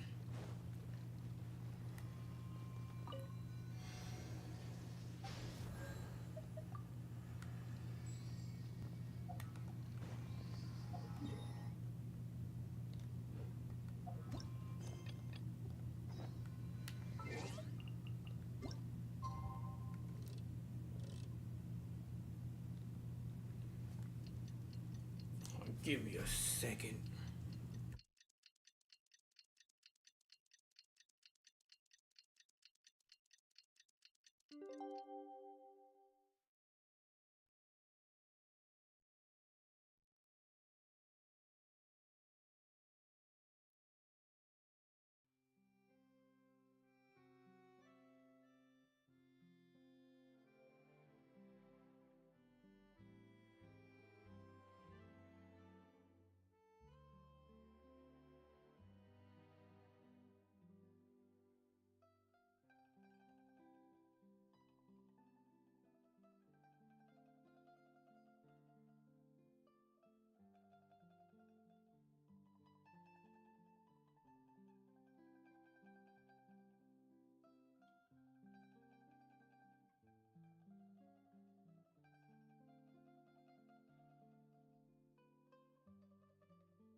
Alright, I'm back again.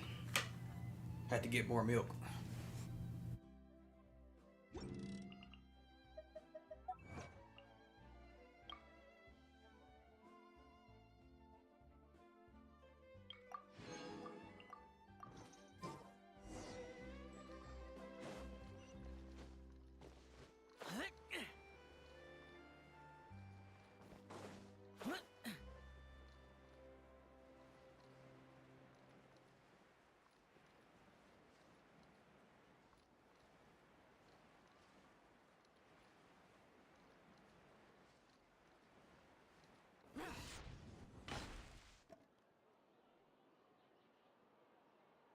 Over here.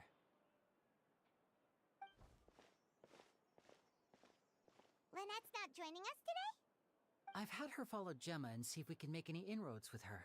They should be at a cafe right now. Still, I don't think that Gemma's likely to open up to us. So, we need a contingency plan. Today, we'll be looking into a guy named Lorenzo, Caesar's former pupil and assistant. When Caesar passed away, all the stolen goods discovered in his home were confiscated and returned to their rightful owners. But Lorenzo was the only one privy to all his magic secrets, and he inherited his craft. Before long, Lorenzo was the next big magician in town, his fame surpassing even that of his master, and it made him very wealthy.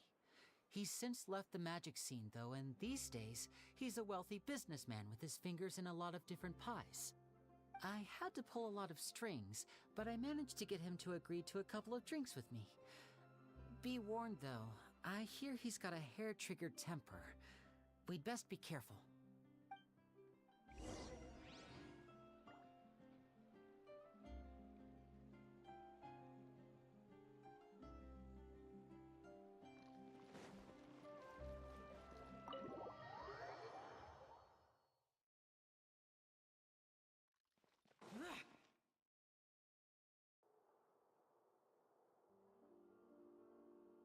You neglected to mention that you were bringing 2 other people with you. My apologies. These 2 are my assistants. When they heard that I was meeting with the former magic maestro himself, they begged and pleaded with me to bring them along. And if it's no trouble, a couple of autographs would really make their day. Oh, forget the pleasantries, just sit.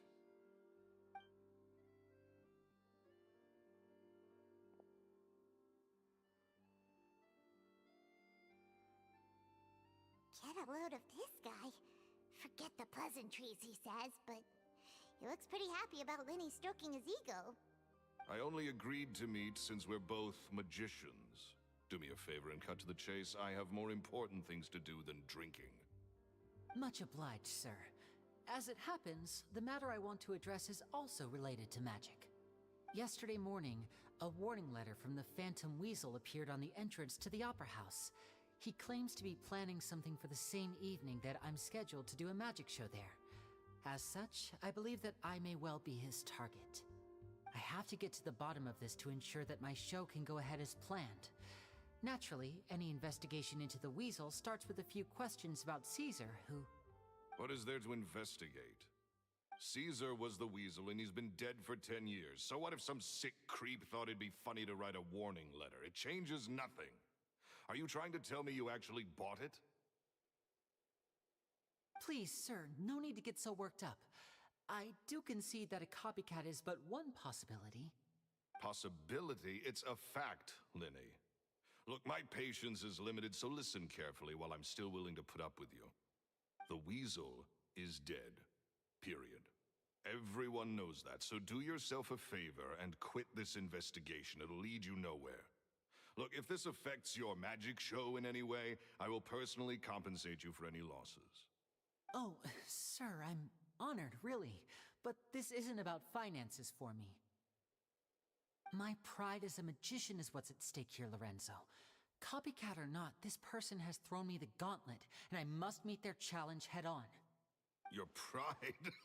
Don't mince words with me, boy. Just tell me, what exactly are you seeking to do? I want to find out the Phantom Weasel's true identity. I have to know for myself what really happened 10 years ago. What would that accomplish? And what do the events of 10 years ago have to do with you, anyway? Look, you of all people should know that a magician never reveals their secrets. And in any case, dead men don't talk. So if you really care about your magician's pride, then you'll forget about Caesar and move on. Uh-oh. This is getting awkward. Lorenzo?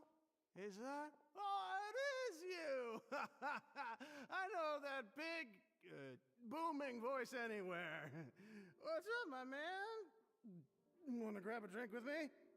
Another day, I'm busy. Oh, come on. You can't be all business all the time. You know what they say?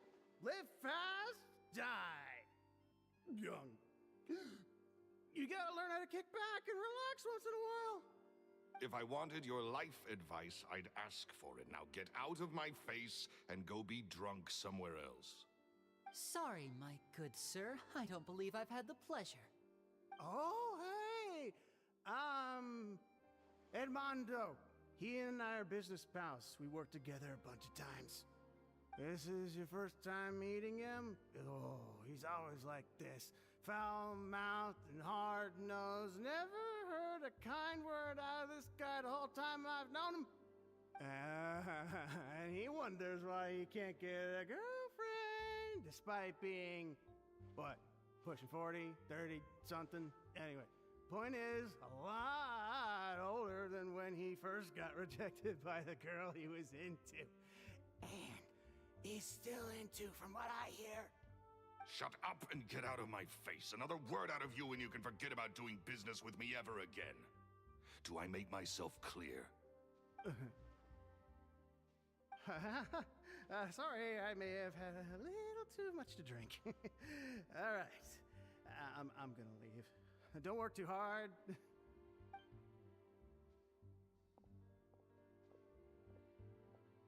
I think it's high time I made a move as well. If you really want to investigate this, Linny, be my guest. But if nothing good comes of it, don't say I didn't warn you.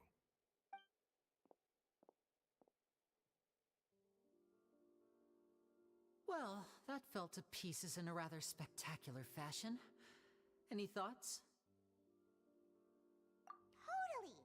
And what was all that about compensating you for your losses? Why would someone you just met make an offer like that?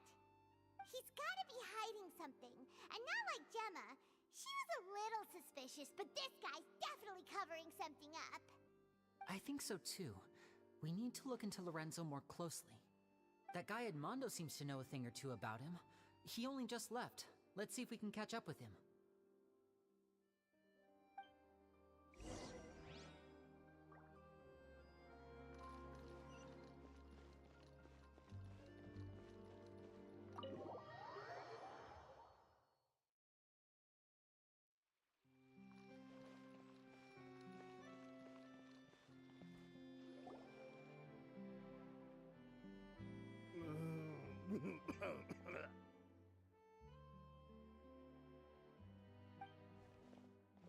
You okay there?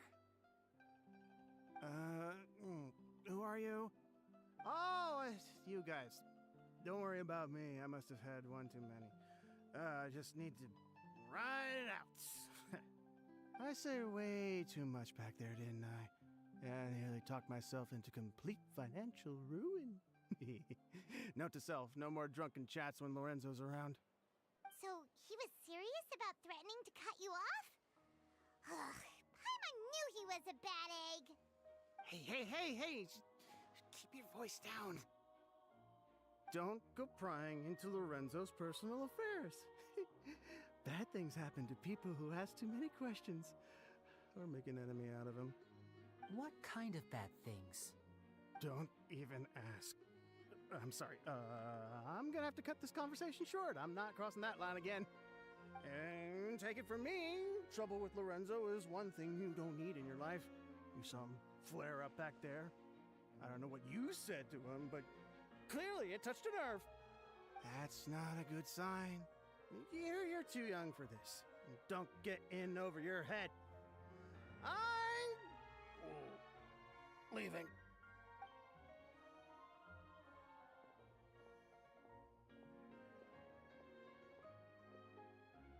And there he goes. What do we do now, Lenny? Shh. I think we're being watched. Someone was listening in to our whole conversation. Don't say anything and don't look back. Any altercation in the city will attract the guards. We'd better take this elsewhere.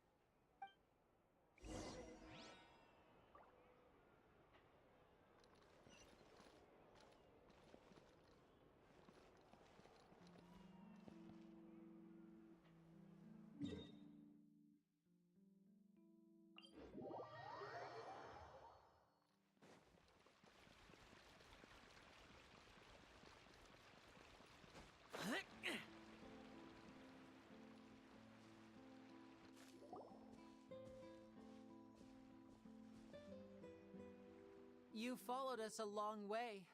Why don't you come out and introduce yourselves? So you're Lenny. And where's your sister? Ain't she with you today? Save us the trouble and go fetch her for us. Let's not drag this out. Paimon doesn't like the tone of your voice, mister!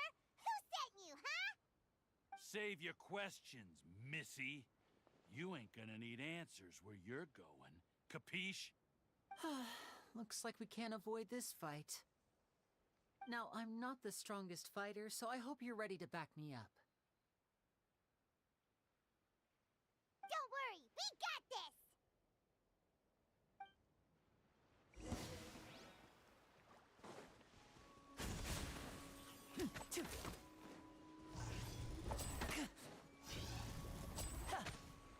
Right here, right now. Emerge. Let the show take.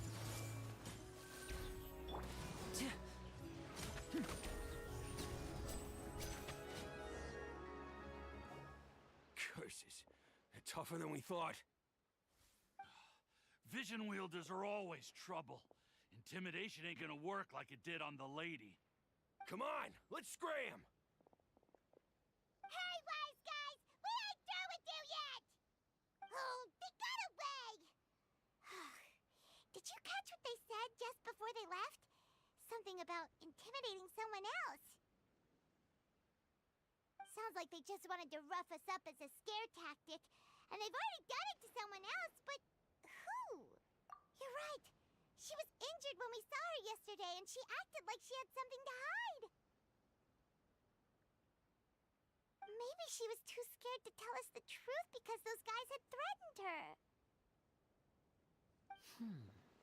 Well, if that's the case, she should be more willing to open up to us once she learns that those thugs won't be bothering her anymore. Let's head back to the cafe and see if we can get any information from her.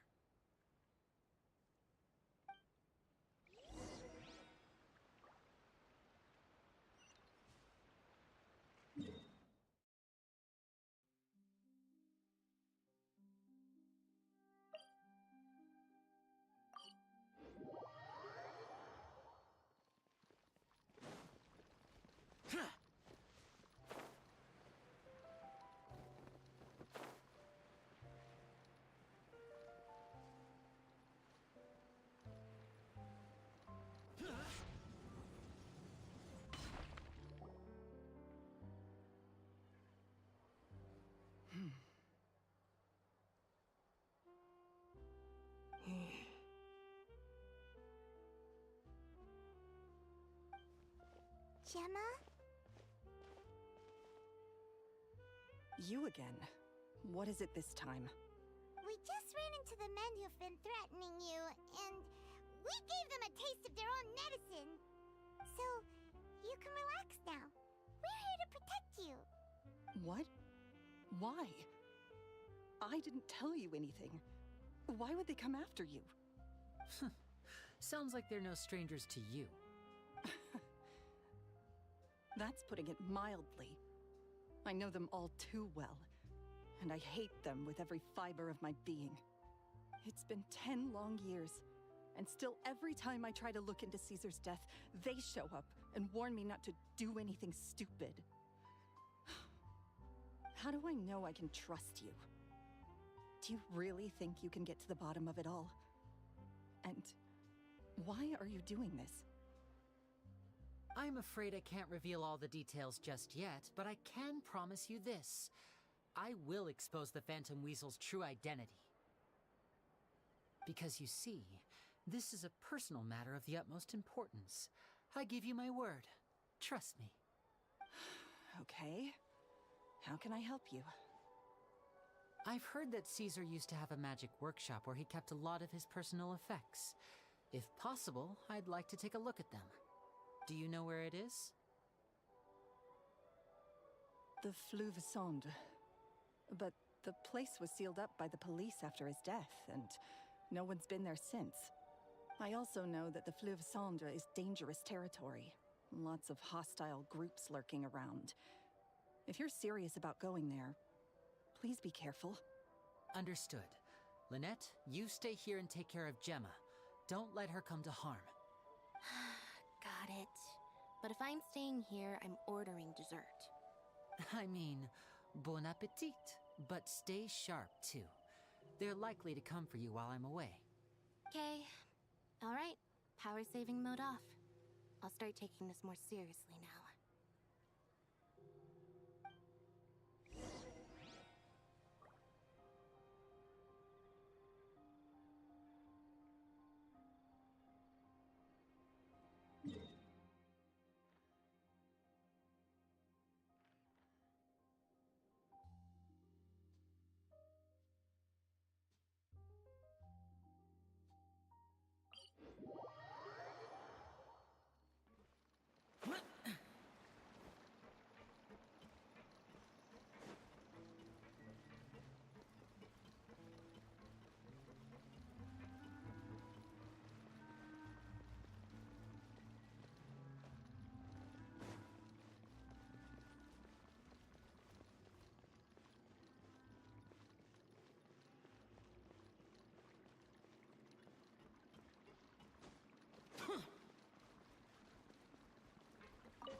If Gemma gave us the right location, then the workshop should be right nearby.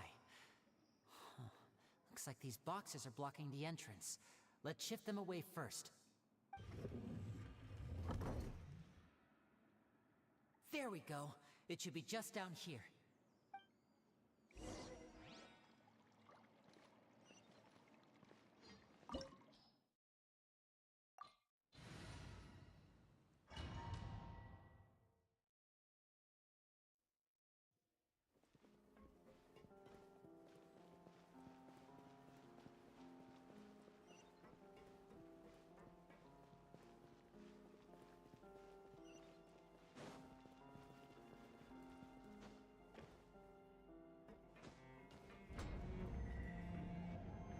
So this was Caesar's workshop. Nothing suspicious here, just normal magic props. Let's head in further. What was that? Oh, is this one of Caesar's gadgets? Guess we must have triggered some sort of device.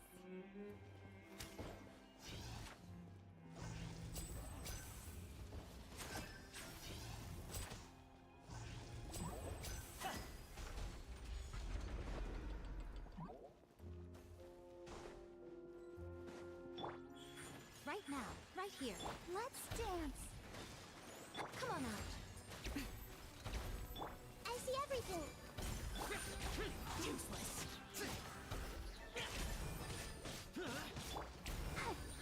La la la la. Boring. Oh, look. The doll in the box is glowing.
One of them looks different from the rest.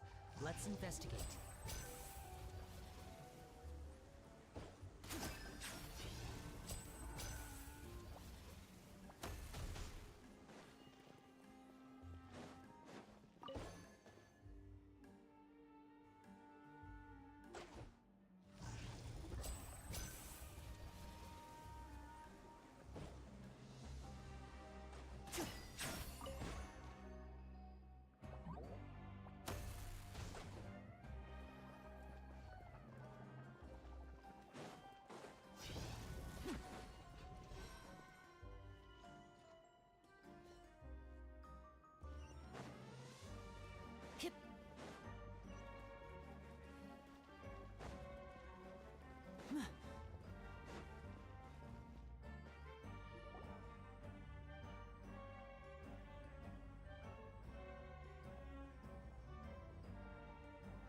That's weird.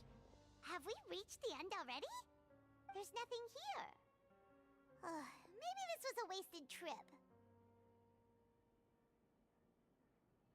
This place seems a little too ordinary for a magician's workshop. There's a distinct lack of mystery. We've triggered quite a few devices on the way here. I'm starting to wonder whether Caesar built this whole place as one big, elaborate magic contraption. If so, then there must be more to this place than meets the eye. Maybe a hidden room somewhere. Aha! If I just move this book, then hopefully... and... presto! A secret passageway! How did you know? I'm a magician too, and apparently great minds really do think alike. Looks pretty big inside. Let's head in and take a look around.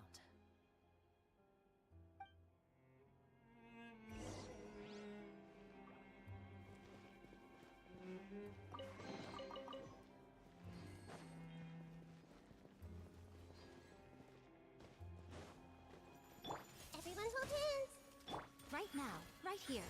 Emerge. I'll protect it. I see everything.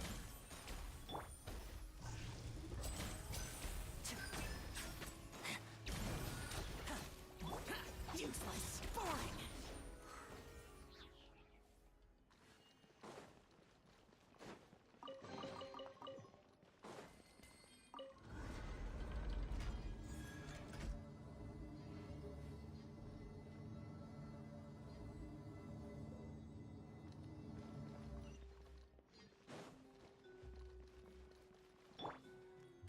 Everyone hold hands!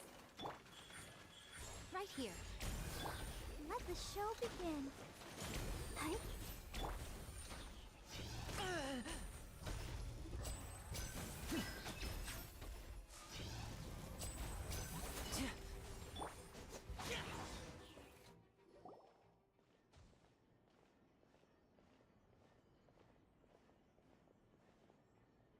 Why have you stopped, Lenny?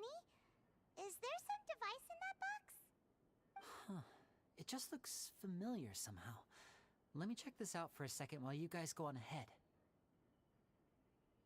If anyone makes a major discovery, let's rendezvous here.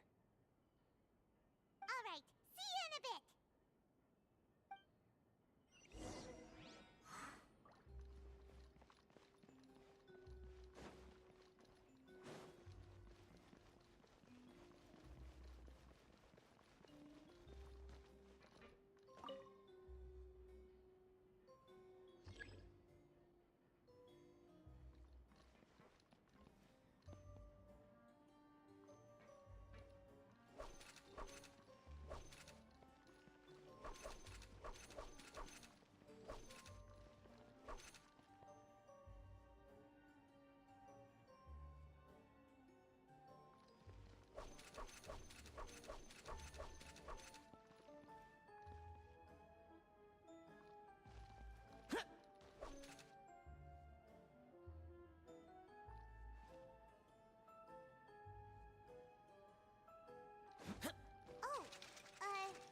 Seems like we can't step on the same tile twice. Guess we've got to finish it in one run, huh?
Wow!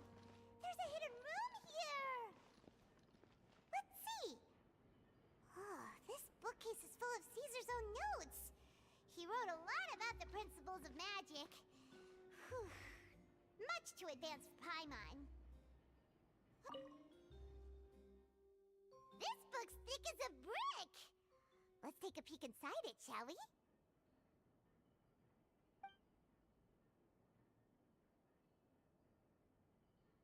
At one of my shows a few days ago, a child asked me how I pulled candy out of my hat. As a joke, I told the kid that the hat has a built-in wish-granting machine. Next thing I know, today a whole bunch of kids were pestering me to pull all sorts of things out of the hat. So I told them another white lie. The machine needs time to power up, but in the meantime, you can write your wishes down. Well, they took me up on that offer, enthusiastically. As I write this, I've only just got back from running around all over town, buying the things they wanted. Boy, are my legs sore. I wound up saving very little this month, but that's not a major issue. I now have a bigger problem. How am I going to hide all these things inside my hat?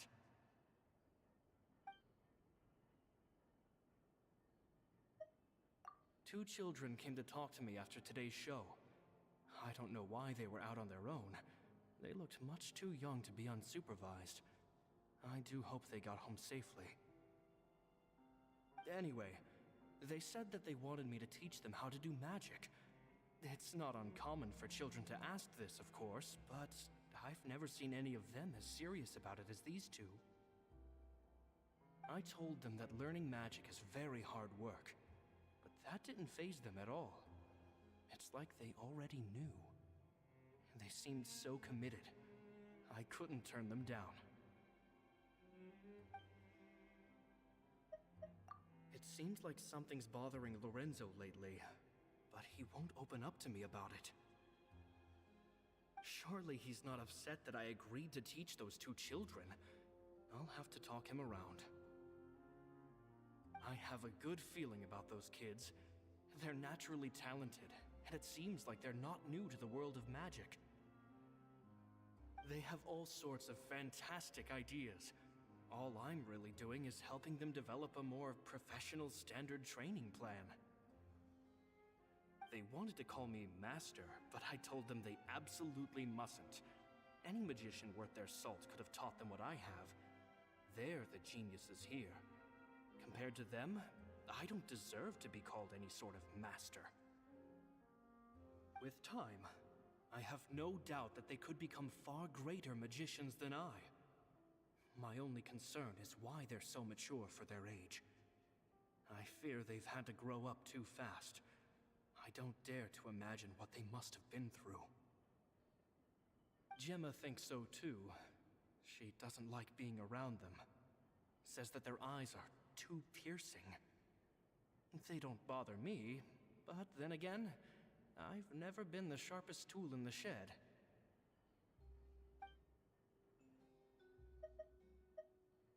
It's nearly time for me to go on tour. I asked the two kids if they'd like to come with me, but they shook their heads.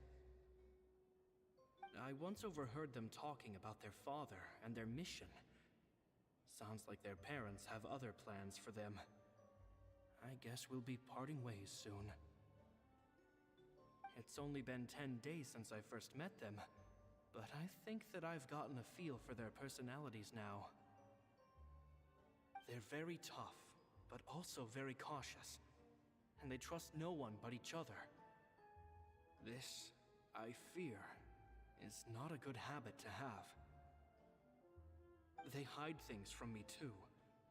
For example, when I asked them where they live and why they wanted to learn magic, they lied.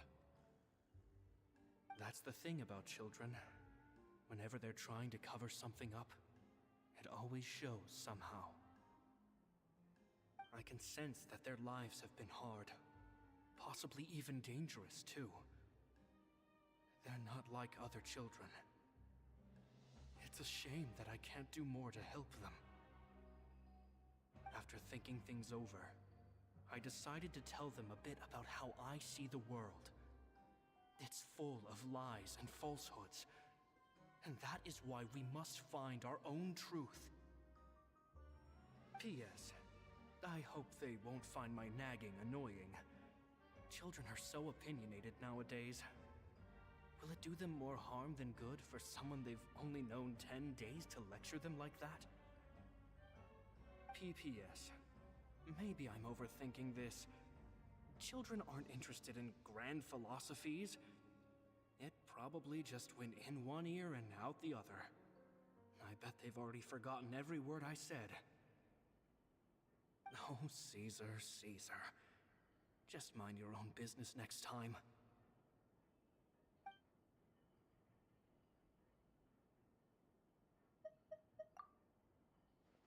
Two magic geniuses with a father and a mission, huh?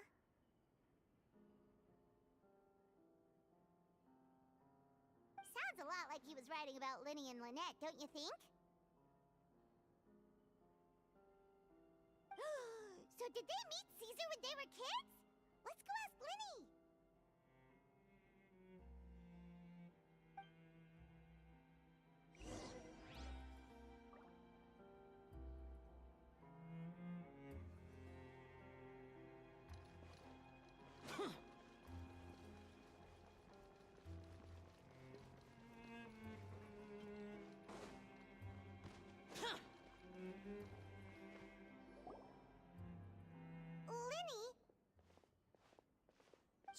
Hold that thought. As I expected, there's a lot of fishy things going on in this place. Fishy? Uh-oh, what have you found? All in good time. Before we go over our new leads, I want to tell you how a high-altitude escape is performed. First, the magician slots themselves into a magic box in full view of the audience. The box is then suspended high in the air, and a short while later, the base automatically opens. At this point, a dummy will fall out of the box, but it looks real enough to grab the audience's attention, and they start wailing and screaming.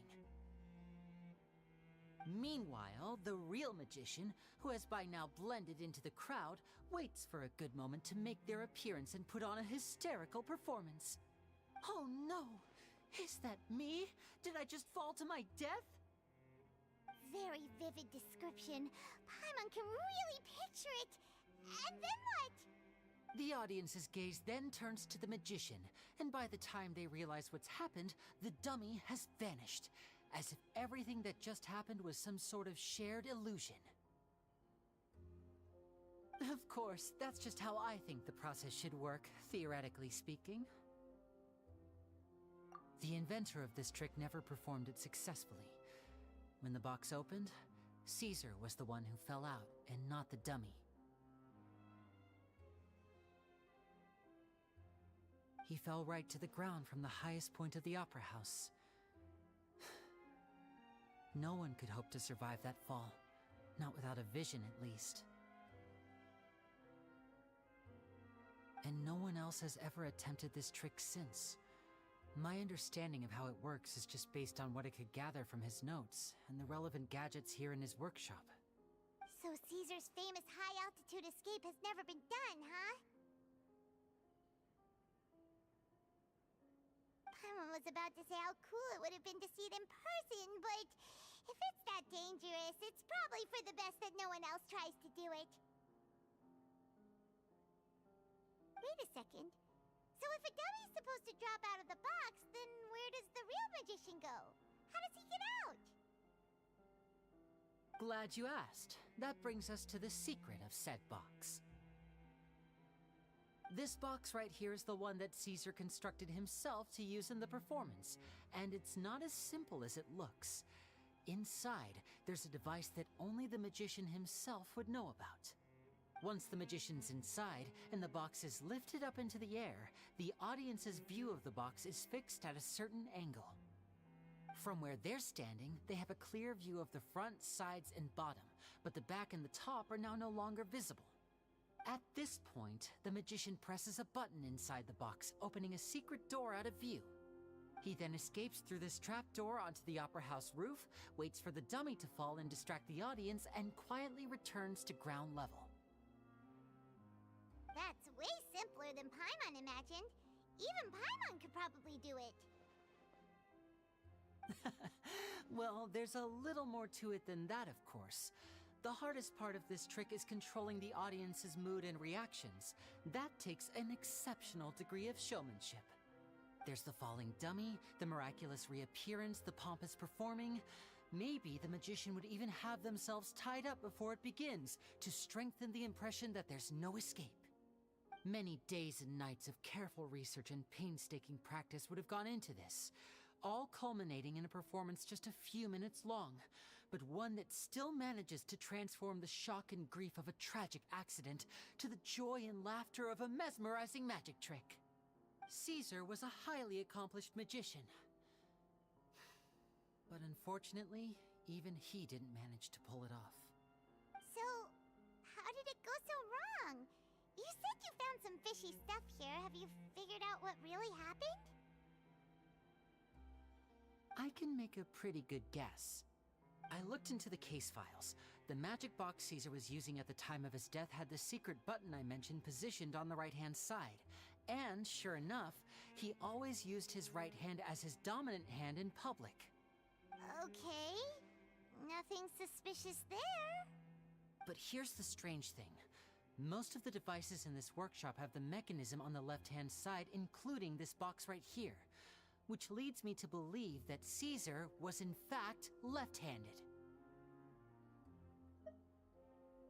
Because a magician can't afford to have their most basic habits stand out too much. People naturally focus their attention on the most important details of the task or situation at hand. But a magician needs to be able to redirect an audience's attention at will, so as to avoid arousing their suspicion. The essence of magic is getting people to believe a lie. If even the truth raises eyebrows, the falsehoods become all the more difficult to mask. And so, Caesar trained himself to use his right hand to align with his audience's expectations. Great magic always requires sacrifices. But in his most stressful and nerve-wracking moments, and when no one was watching, reflex would kick in and he'd use his left hand. That's why he set his gadgets with the mechanism on his left. Exactly. I think that's likely what happened. Caesar would have been under a lot of time pressure during the escape. He'd have had mere seconds to open the hidden compartment, retrieve the dummy, then open the secret door and make a swift escape. But I'm sure he was confident. He would have rehearsed countless times to the point where it was second nature. He'd barely need to think about what he was doing because muscle memory would guide him through. So he opened the compartment, took out the dummy, checked everything was in order, and then went to leave. With his left hand, he reached for the button, and suddenly, his heart skipped a beat. It wasn't there. Much like when you reach for your keys but find your pocket empty, his mind needed a moment to process what was going on. Instinctively, his left hand would keep feeling around for the missing button, maybe for another second or two, until the bottom of the box gave way. With the stakes being as high as they were, just a 2-second delay cost him everything. The authorities would find nothing suspicious and conclude that his death was due to his own error. When in reality, someone switched the boxes, and they did it to murder him. would they be able to make the switch without being noticed? That would be difficult to pull off, no? It would have to have been someone who knew that he was left-handed, and who could move his props around without arousing suspicion. Someone who was always by his side. Isn't that right, Lorenzo? You just couldn't let sleeping dogs lie, could you? There's not a lot of people who'd go to all this trouble for some magician who died 10 years ago. I didn't want to have to do this, you know.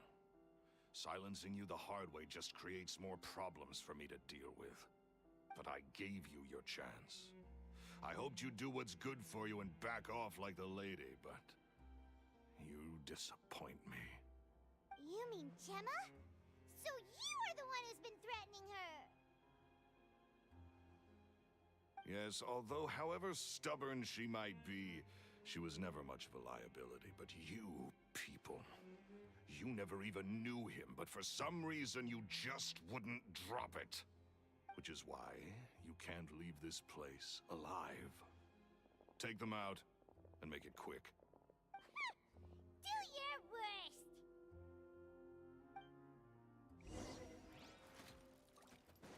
Right now, right here. Hey!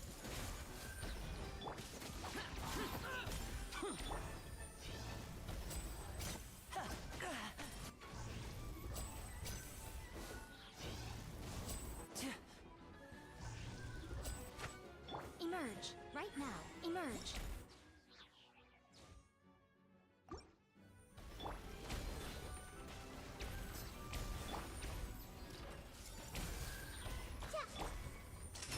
Let's get this show on the road!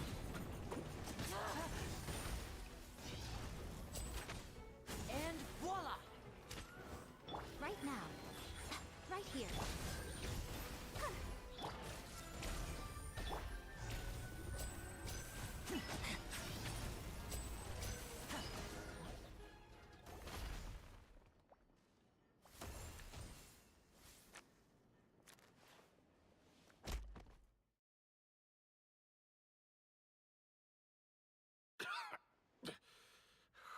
You kids are tougher than you look. Had enough yet, Lorenzo? Your cronies can't help you now. I think it's high time you started talking, and what I'd really like to know is, why did you murder Caesar? If I had a mora for every time you said that man's name. Of course you idolized Caesar, everyone else did. But I was the real genius magician. Me! He was just an amateur who did cheap tricks for gullible children. I was the one who made magic into the fine art it is today. The aristocrats doffed their hats to me! So it was jealousy. Jealousy. Hatred, more like. I hated Caesar. All he cared about was his magic. He lived and breathed it. He poured everything into his street performances and his stupid tours like it was just a hobby to him, never bothering to think about Mora. What sort of fool devotes their life to the art of deception and never has a Mora to show for it? But the people loved him, didn't they? Oh, how they looked up to him. No one gave me a second look. All I ever heard was, "Oh, your master's amazing, isn't he?" Amazing. Yeah, so amazing that he was completely broke. Every other apprentice was living it up at their master's expense, but no, not me. I put in all the work, mastered all the skills, and it brought me nothing more than the life I already had. He forbade me from using magic to trick people out of their Mora. There was nothing he hated more than that. And with his reputation in Fontaine, it was too risky for me to go it alone. As long as he was alive, if I dabbled in my own brand of money-making magic, he would expose me, and it would destroy me. I had to kill him. There was no other way. He had to go. And this was your only motive? It was reason enough. What other motive would I need? Well, I was under the impression that there might have been other factors at play. For instance, maybe you were in love with Gemma, but she was engaged to Caesar. In love with Gemma? Don't be ridiculous. Guess I was wrong about that then. Next question. Are you the Phantom Weasel? I am. Caesar was so strict with me.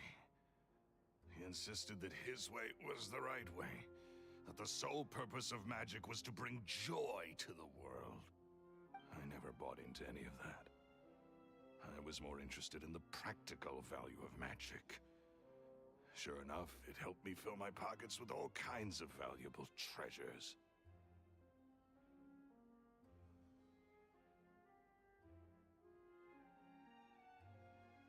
Oh, yeah! Charlotte told us that the weasel would steal whatever people valued, no matter how much it was worth. That's just how it looked from the outside. What would any thief want with second-rate loot? I've only ever targeted high-value items. I stole cheap things as a way of practicing my craft.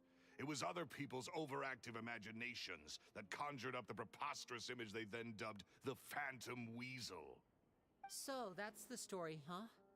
Well, I hope you're ready to tell it all over again during your trial. What choice do I have? You're a pack of wolves, and you've got me between your jaws. You've seen what's here, and my last-ditch effort to stop it getting out has failed. What else can I do? So be it. I've enjoyed power and wealth for the last 10 years, the likes of which Caesar could never give me. I wouldn't choose for things to end this way, but I regret nothing. Very well. In that case, I'll contact the guards. Traveler, Paimon, keep an eye on Lorenzo for me. I'll meet you just outside the workshop when I'm back.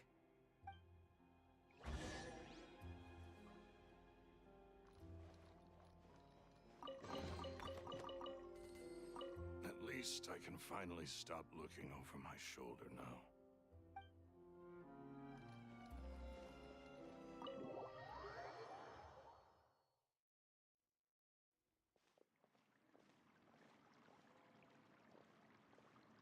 Lily has told me the whole story. Lorenzo, do you confess to the murder of Caesar and to framing him for the Phantom Weasel's crimes? Look who's finally developed a conscience. What kind of disciple murders their own master? I hope it was worth it, because there'll be hell to pay.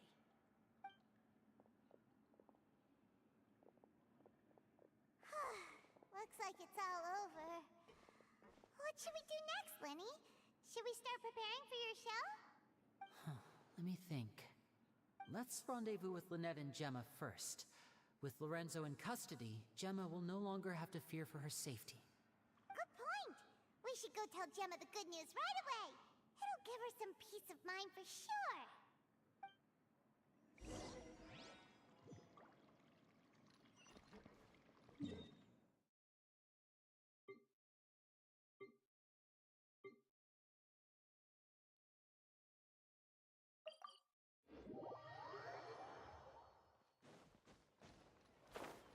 Useless!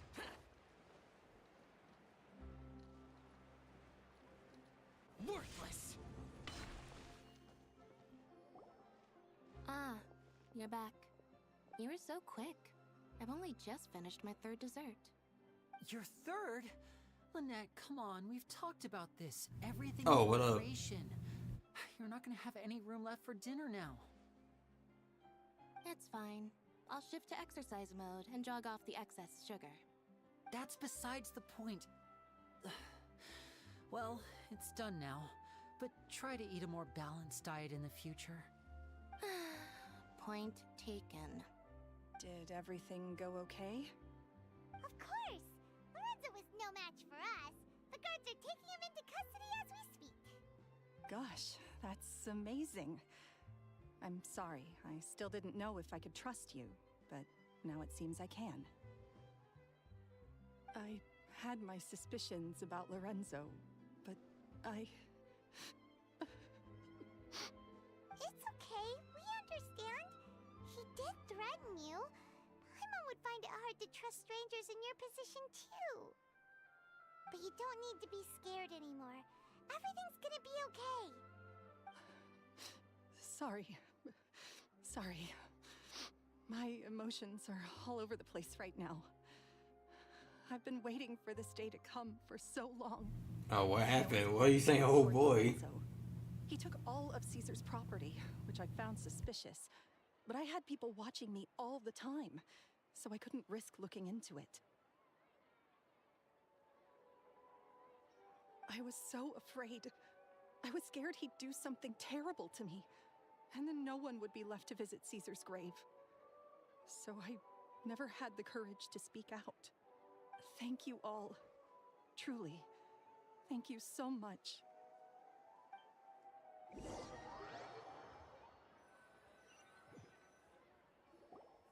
Thank you all for clearing Caesar's name. I never would have guessed that Lorenzo was the real Phantom Weasel. He never showed any signs that there were problems between him and Caesar in public. From the outside, it looked like they got along great. And to think that lowlife's been living life to the fullest all this time, while Caesar's name was getting dragged through the mud. It's a travesty. At least his soul can finally rest in peace now, thanks to your efforts.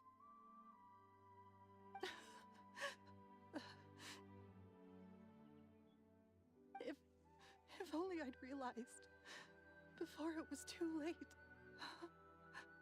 Don't blame yourself, Gemma. This isn't your fault. Yeah, you still have the rest of your life to live.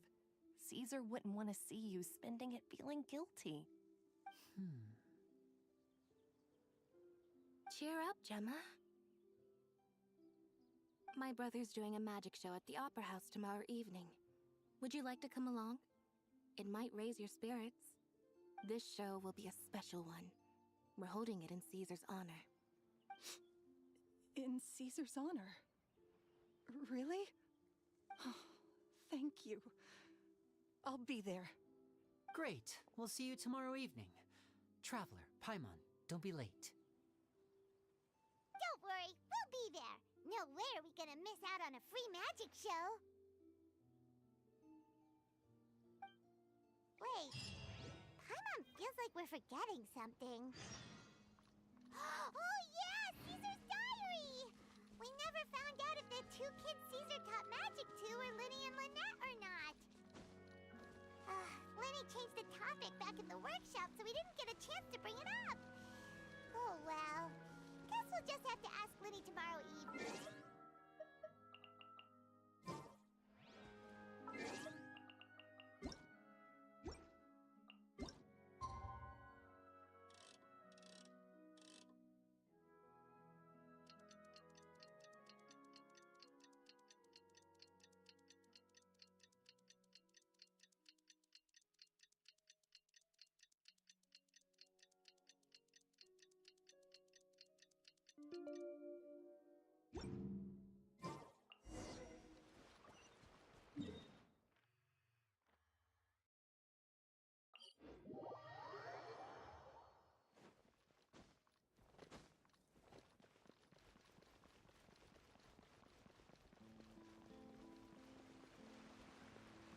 I'll protect us.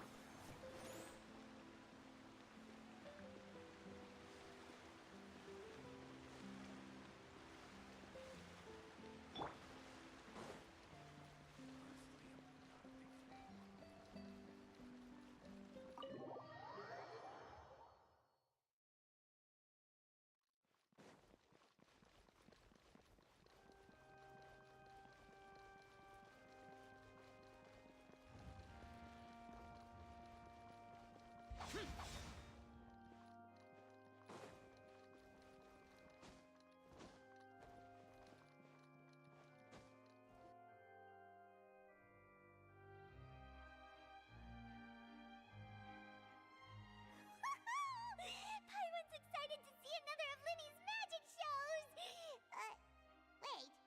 Lynette, shouldn't you be on stage by now? Not this time. My brother's going solo today, so I'll be watching with you.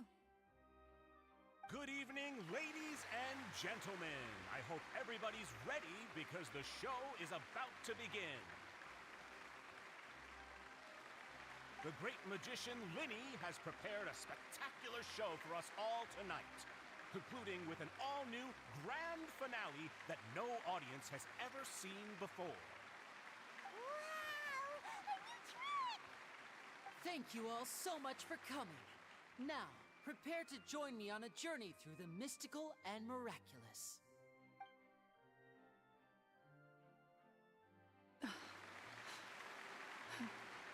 Exciting stuff, isn't it? Yes, it's just... It reminds me of him. No wonder. Caesar was a famous magician too. So, how did you two first meet, Gemma? Well, I was out on the street once, and I saw him performing for little children. Children love magic, because they're willing to believe in things that can't be rationally explained. Caesar had this amazing way of bringing them into a dreamlike world. And somehow, I felt drawn to him too. So I went up and asked him to do a trick for me. Aw, that sounds so romantic. What trick did he do? It was with a flower. He took it in his hand, snapped his fingers, and it magically appeared on my head. I was so happy that day. No one had ever given me a flower before that. Oh, that's so cute! Actually, now that you mention it, Linny's done that one before. Is that right? Then I suppose he's a romantic at heart, just like Caesar. So let's treasure the time we have with him. After all, you never know when the people dearest to you might be gone. That's right. It's all over now. Paimon doesn't really know how to comfort you, but at the very least, no one's gonna be intimidating you from now on. You can breathe easy at last, right? Right. Yes, you can breathe easy now, Phantom Weasel. See? Even Lynette says... Wait, what? The Phantom Weasel? Lorenzo escaped? Where is he? What do you mean, Phantom Weasel? As Linny once said, a performer's job is to commit fully to their role and put on a flawless performance for their audience. But once the bag of tricks is empty and the curtain falls, it's time to end the show. The spotlight is no place for someone with no more cards up their sleeve. It's been 10 years, Gemma. Aren't you tired of the grieving widow act? I think it's time to put an end to it. What are you talking about? Paimon doesn't like this riddle. Traveler, Paimon doesn't like where this is going. Come on, say something! Ladies and gentlemen, I hope you're all enjoying the performance so far. There will now be a brief intermission, after which Linny will perform the most electrifying act of tonight's show, the one we've all been waiting for. The final performance will take place outside of the Opera House, so please make your way outside in a calm and orderly fashion. The Phantom Weasel never did like public places, did they? Don't worry, this place will be quiet soon. Let's talk somewhere else for now.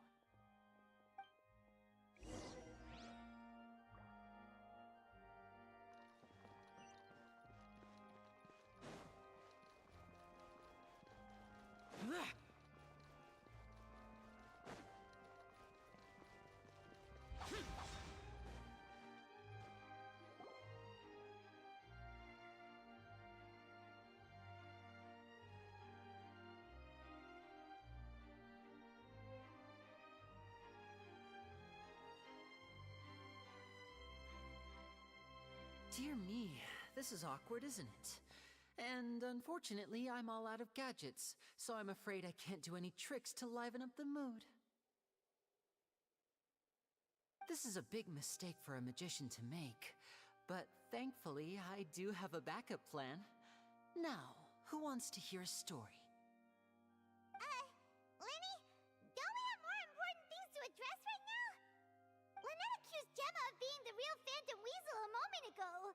Oh, what the heck's going on?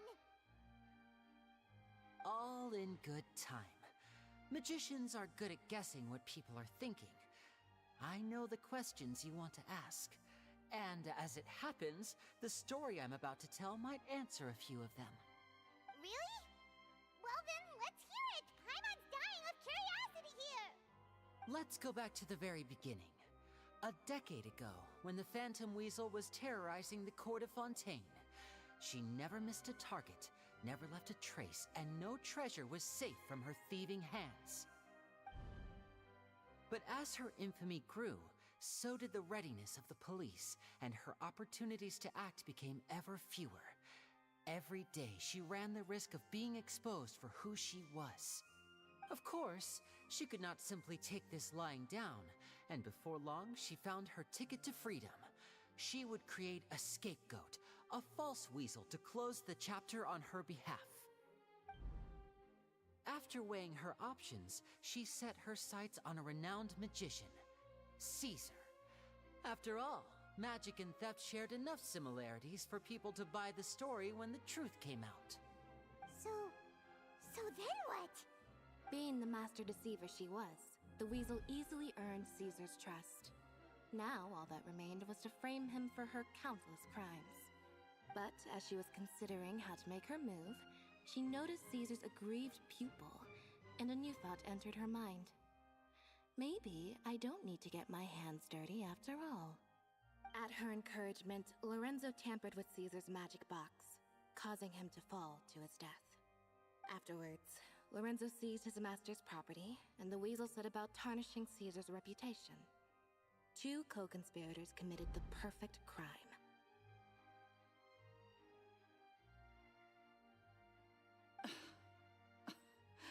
I've got to hand it to you. You're both exceptional storytellers. It's enough to make even me wonder whether there was really another mastermind behind all this, pulling the strings. But I just have one question. You seem to think that I am the villain in this tale. What's brought this on, Linny? Is it something that Lorenzo said? Don't worry, Lorenzo said nothing at all. But I never believed that he was the weasel, and in fact, my investigation only made me more certain of that. He was too forthcoming with his confession, as if there was something else he was trying to hide. How disappointing. So you'd sooner trust Lorenzo than me? Even without a shred of evidence? A magician is an expert at playing the audience to get the result they want. And I have no doubt that you, Gemma, are equally talented in this regard. With a little help from Lorenzo, you put on a very convincing performance. The lovesick fiancé, whose devotion to her betrothed is unshakable, even under threats of violence. Caesar was maligned and hated by all for 10 years, but you? Everyone sympathized with your plight.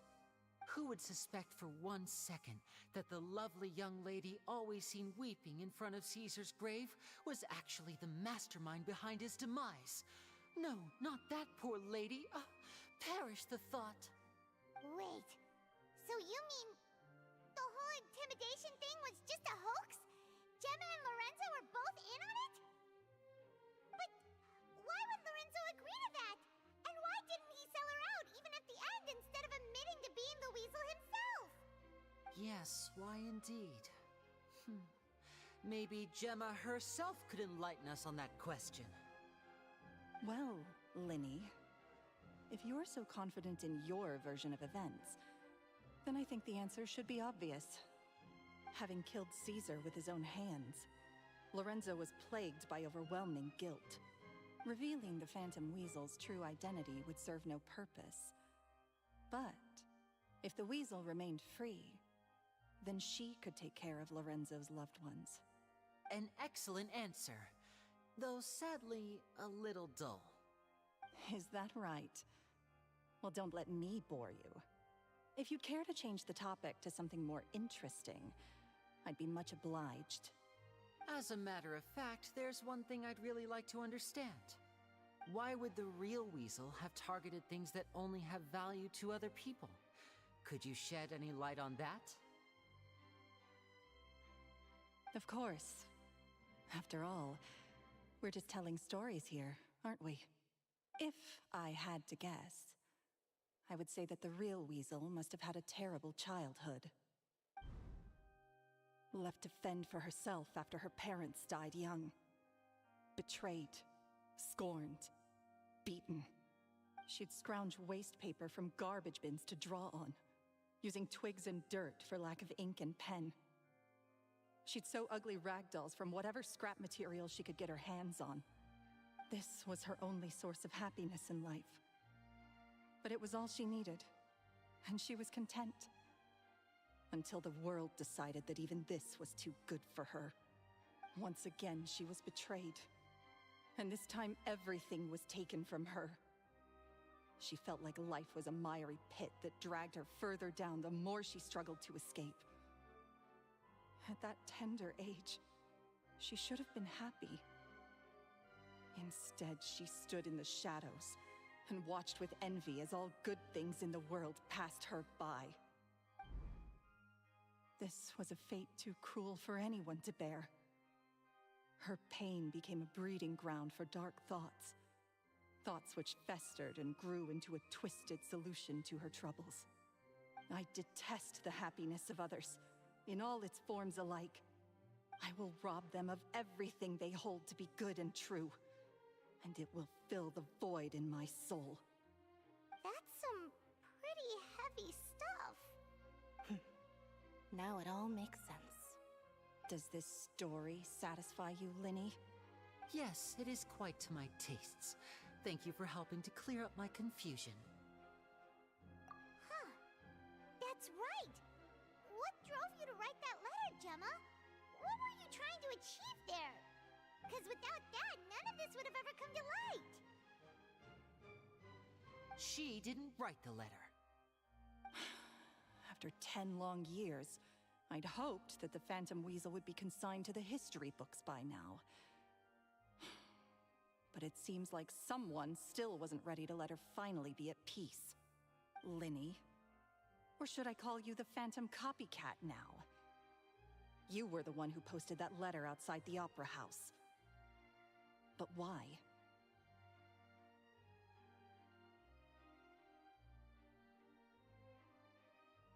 Very sharp, Phantom Weasel. Still as shrewd as ever.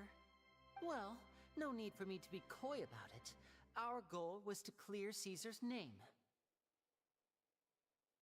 The most straightforward way to change the public's impression of Caesar was to force the Weasel to show themselves.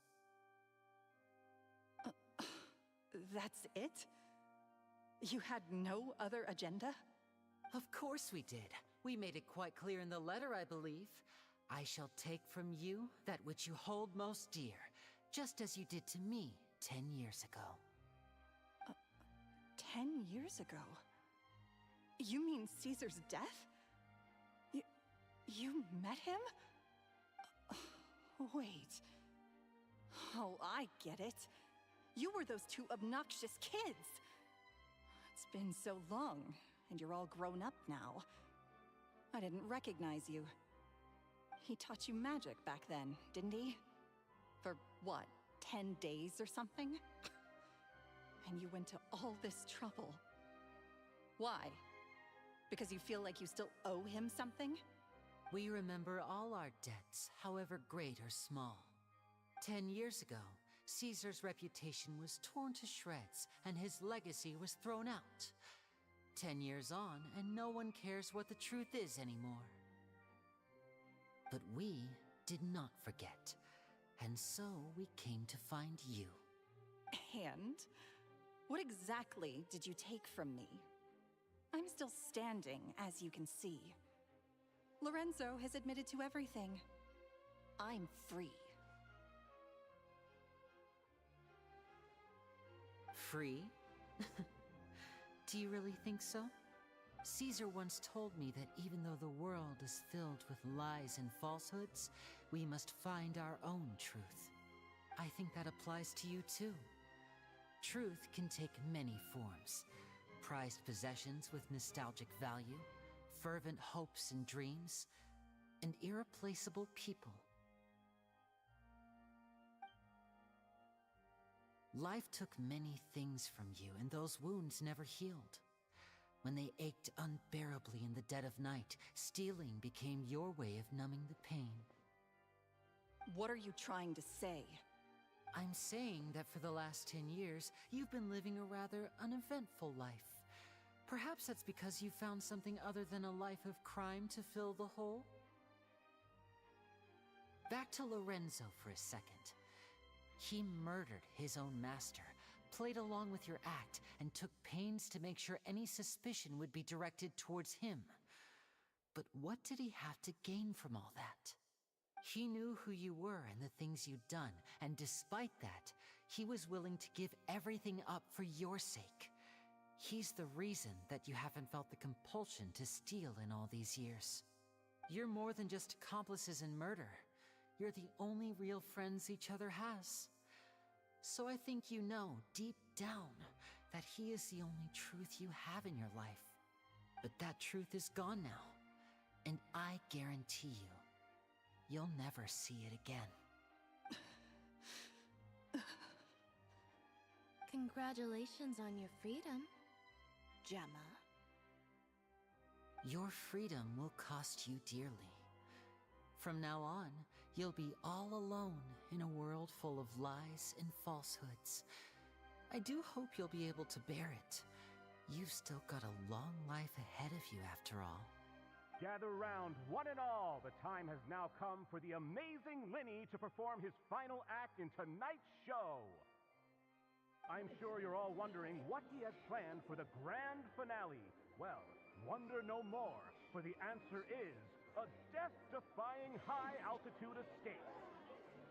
A high-altitude escape? I'm sure you all remember the magician Caesar. This was the very trick that led to his fatal fall, after which he was dubbed the Phantom Weasel. But we have now learned that Caesar was wrongly accused, and that the real Weasel has now confessed to their crimes. Guess that's my cue to leave. Whew. I've been practicing this one for ages now, but I'm still a little nervous. Traveler, Paimon, I hope you enjoy the rest of the show. There may be a lot of people watching tonight, but you alone are my true witnesses.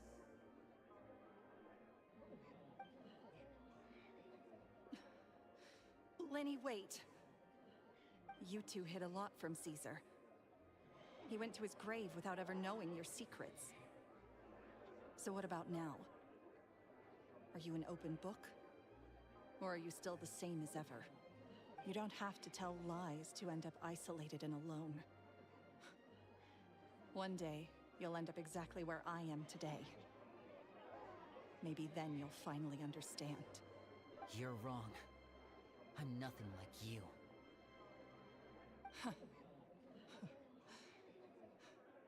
So, what are we, doing now? Like Linny said, when you're ready, let's head outside and watch the show. But what about Gemma? She'll figure out what's best for her soon enough. Oh, and if you'd like to see Linny after the show, you know where he'll be. The usual haunt. Alright. Well, let's go and watch Lenny's finale then. This trick's a pretty dangerous one, but he should be able to pull it off, right?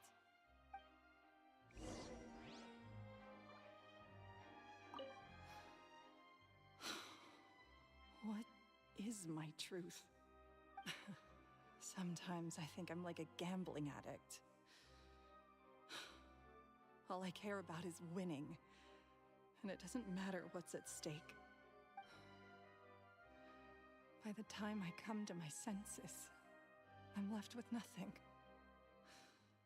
Oh, if I had my time again.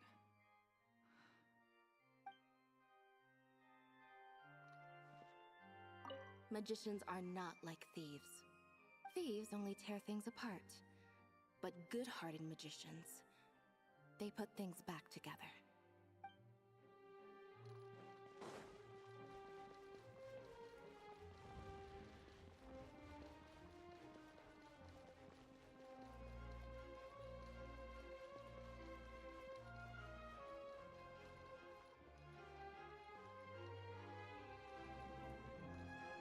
Useless.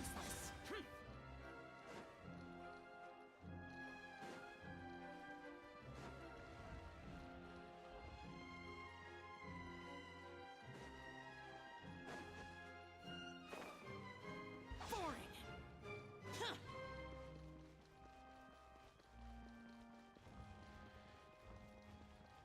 Huh.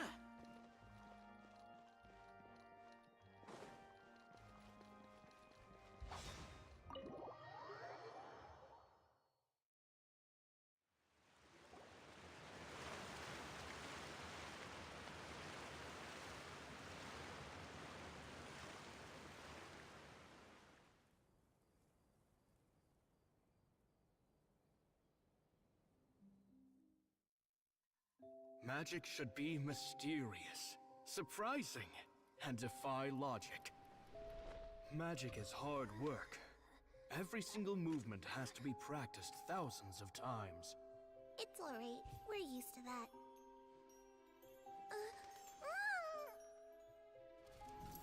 We're sorry. You've taught us so much, but we can't tell you the whole truth. It's okay. Do you still remember what I told you? This world is full of lies and falsehoods. I only hope that one day, you can find your own truth. What about you? Have you found your truth? Magic is my truth. I want to perform a magic trick so great that people will always think of me when they talk about it. For a magician, what greater honor could there be? Look! Behold! Linny is sealed inside the box. Will he manage to escape?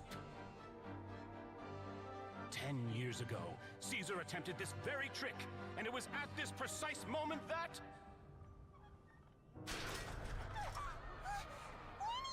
Watch out!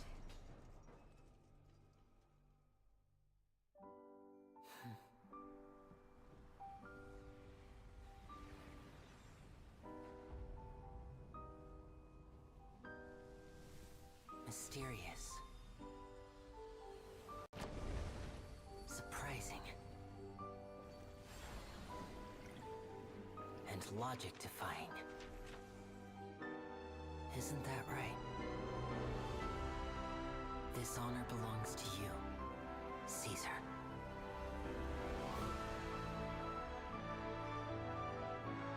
I'm just sorry it's a little late.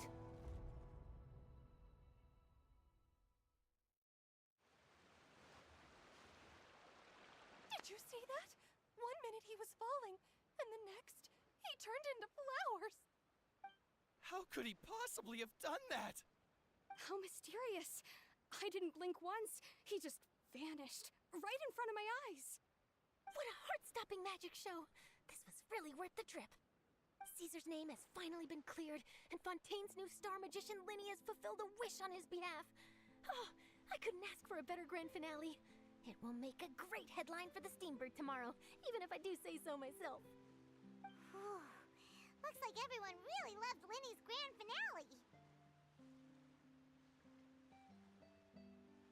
Paimon doesn't see Linny anywhere. Where'd he go? Oh, Lynette said he'd be waiting for us at the usual hunt. But, where is that? Oh, you mean the one where Caesar's buried? Yeah, that's probably it. This whole magic show kinda seemed like Linny's way of saying goodbye to Caesar. So it makes sense that that's where he'd be afterward. Alright, let's go look for him there.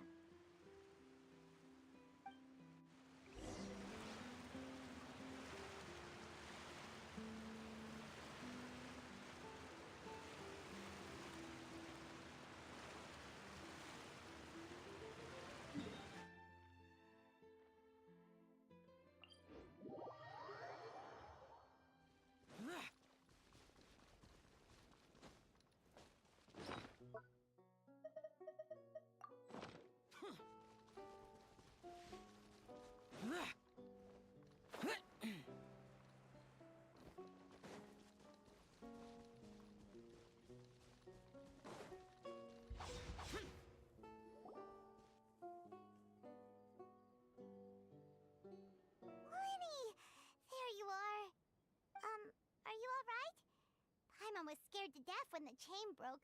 Paimon was sure something had gone horribly wrong. Magic is a performance art. A magician has to get creative to keep the audience on tenterhooks. That's our job. So I tweaked Caesar's original setup a little to keep it fresh. I was honestly a little nervous during the live performance. The thought of falling, suddenly feeling weightless, seeing the sky and the ground spinning and spinning. Sometimes, I can't help but wonder what Caesar thought in those final moments. Did he regret taking Gemma and Lorenzo on? Or did he believe that it was his own slip-up right until the end? You know, Paimon's been wanting to ask you about something ever since we were in Caesar's workshop.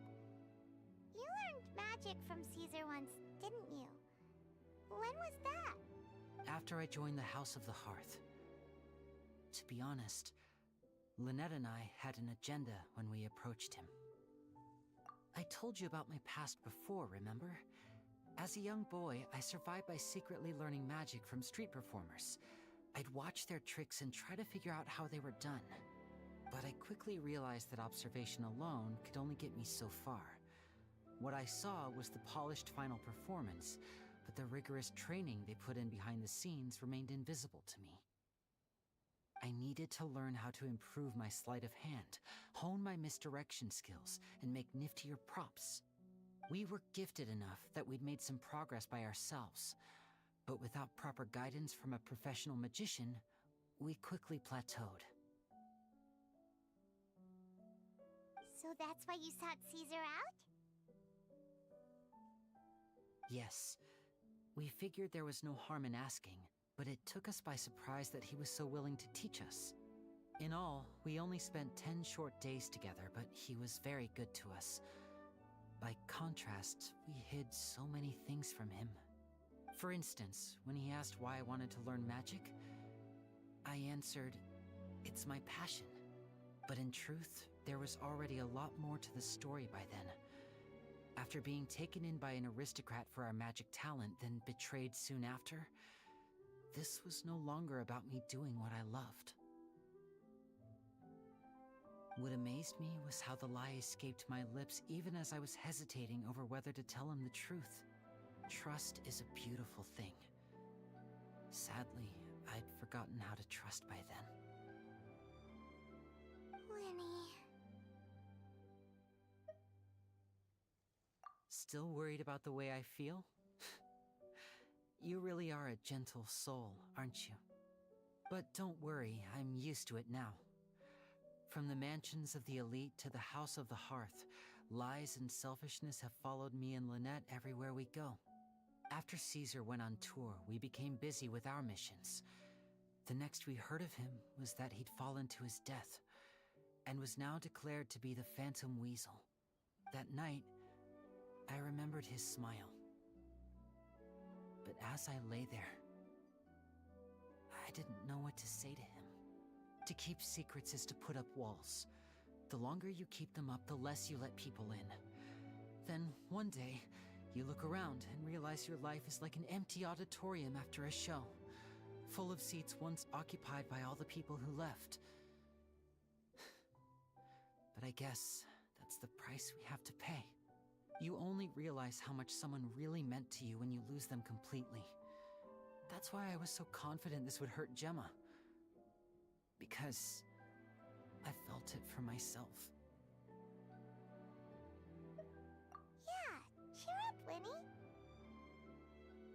We've had to say our fair share of goodbyes during our journey, too. But whatever happens, Paimon always believes in what tomorrow brings. Delicious food, fun toys, and the traveler by my side.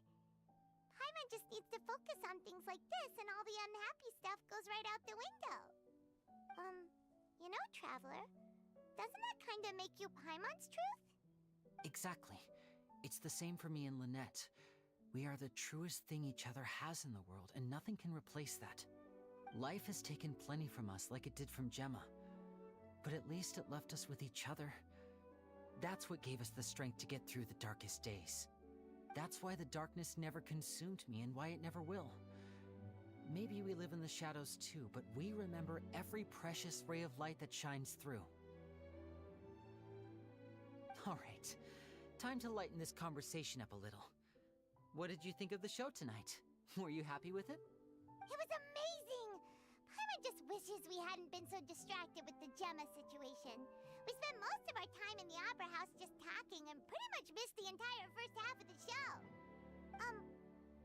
Lenny, could you do just one more trick for us? Whoa, that's a bit of a tall order, I'm afraid. The show's just finished, so my sleeves are decidedly card-free right now. Aw, come on! Surely you can think of something. The Lenny Paimon knows can do anything if he puts his mind to it. Oh, all right then. I'll give it a go, but only because it's you. Watch closely. I have a flower in my hand. You liar! There's nothing in your hand! We ain't going along with this! Huh? My goodness, you're right. But I could have sworn I brought one here with me. Okay, try this. Count down with me. 3, 2, 1. 3, 2, 1! Now, have another look around. Maybe the flowers appeared somewhere else. Really? Let's see. Wow, there it is! Oh, this is a different flower from the last time, right? This one's called, oh yeah, a rainbow rose. But more importantly, Paimon has to know how the trick is done. Please, Lenny, pretty please! Well, if you want to learn magic, you'll have to start by addressing me as teacher. Fine. Please, teacher, please! Since you asked so nicely, I'll share one little tip with you. Namely, the student of magic cannot solely rely on others being prepared to reveal their secrets. You have to observe, think, and find the answers for yourself. Is that it? Look at the time. We shouldn't linger here too long. Thanks again for coming to see my show. I bid you both good night. I look forward to seeing you again. All right, fine. See ya. Shall we head back now, too? Oh, Paimon can't wait to read The Steambird tomorrow. Paimon bets Lenny and Caesar will be plastered all over it. Let's head to the Steambird's offices tomorrow morning and see what we can find out.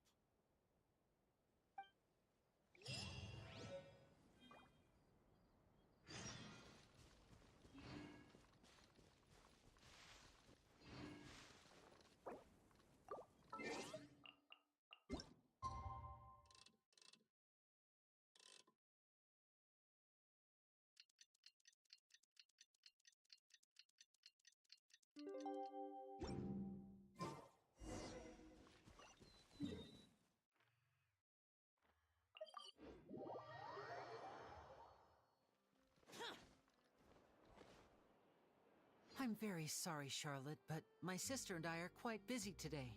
I'm afraid we'll have to decline this interview. Oh, please, Lenny, I'll only take a moment of your time, if you would be so kind. Huh? What's happening here? I spent all night writing my piece about the Phantom Weasel, and it was going to go to print this morning. But just as dawn broke, I suddenly received news that Caesar's fiancée, Gemma, had contacted the guards and confessed to having been the real Phantom Weasel all along. That was quick.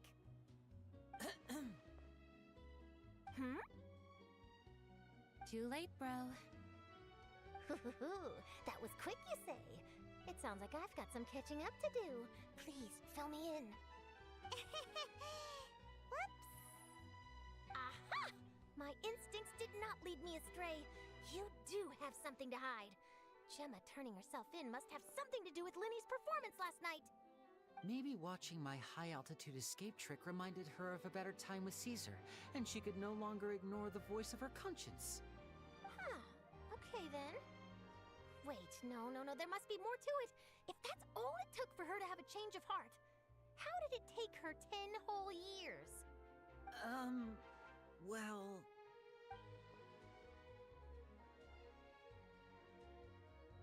Oh, I remember now! You and Gemma were nowhere to be found after the show. What happened between you? Quickfire question. Where did you all go after the show? Oh, we went to the cemetery and Linny did a private magic trick just for us. Actually, glad you mentioned it, because that reminds Paimon, guess what? Linny started using rainbow roses in his tricks. What? I don't recall ever having received a rainbow rose from you myself. Is this supposed to mean that they're more important to you than your own sister? No, I just, What the... What now?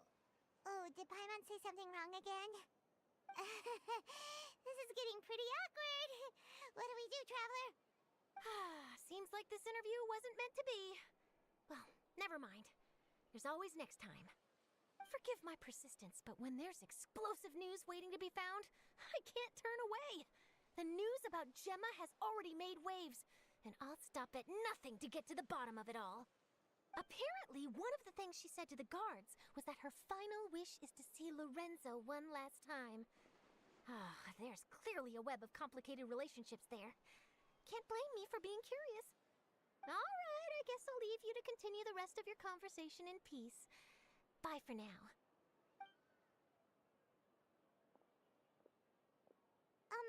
Lynette? Paimon didn't mean to...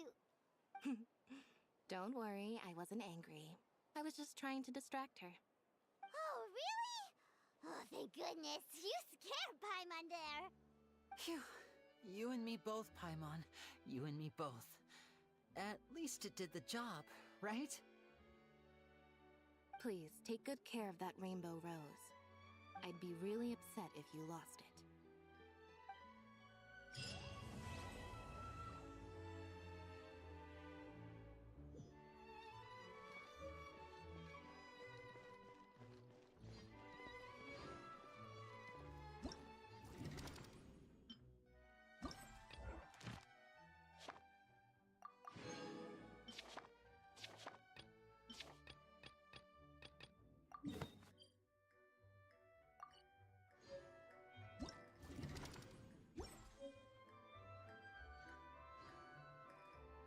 Alright, well, I think I'm gonna call it because I am tired.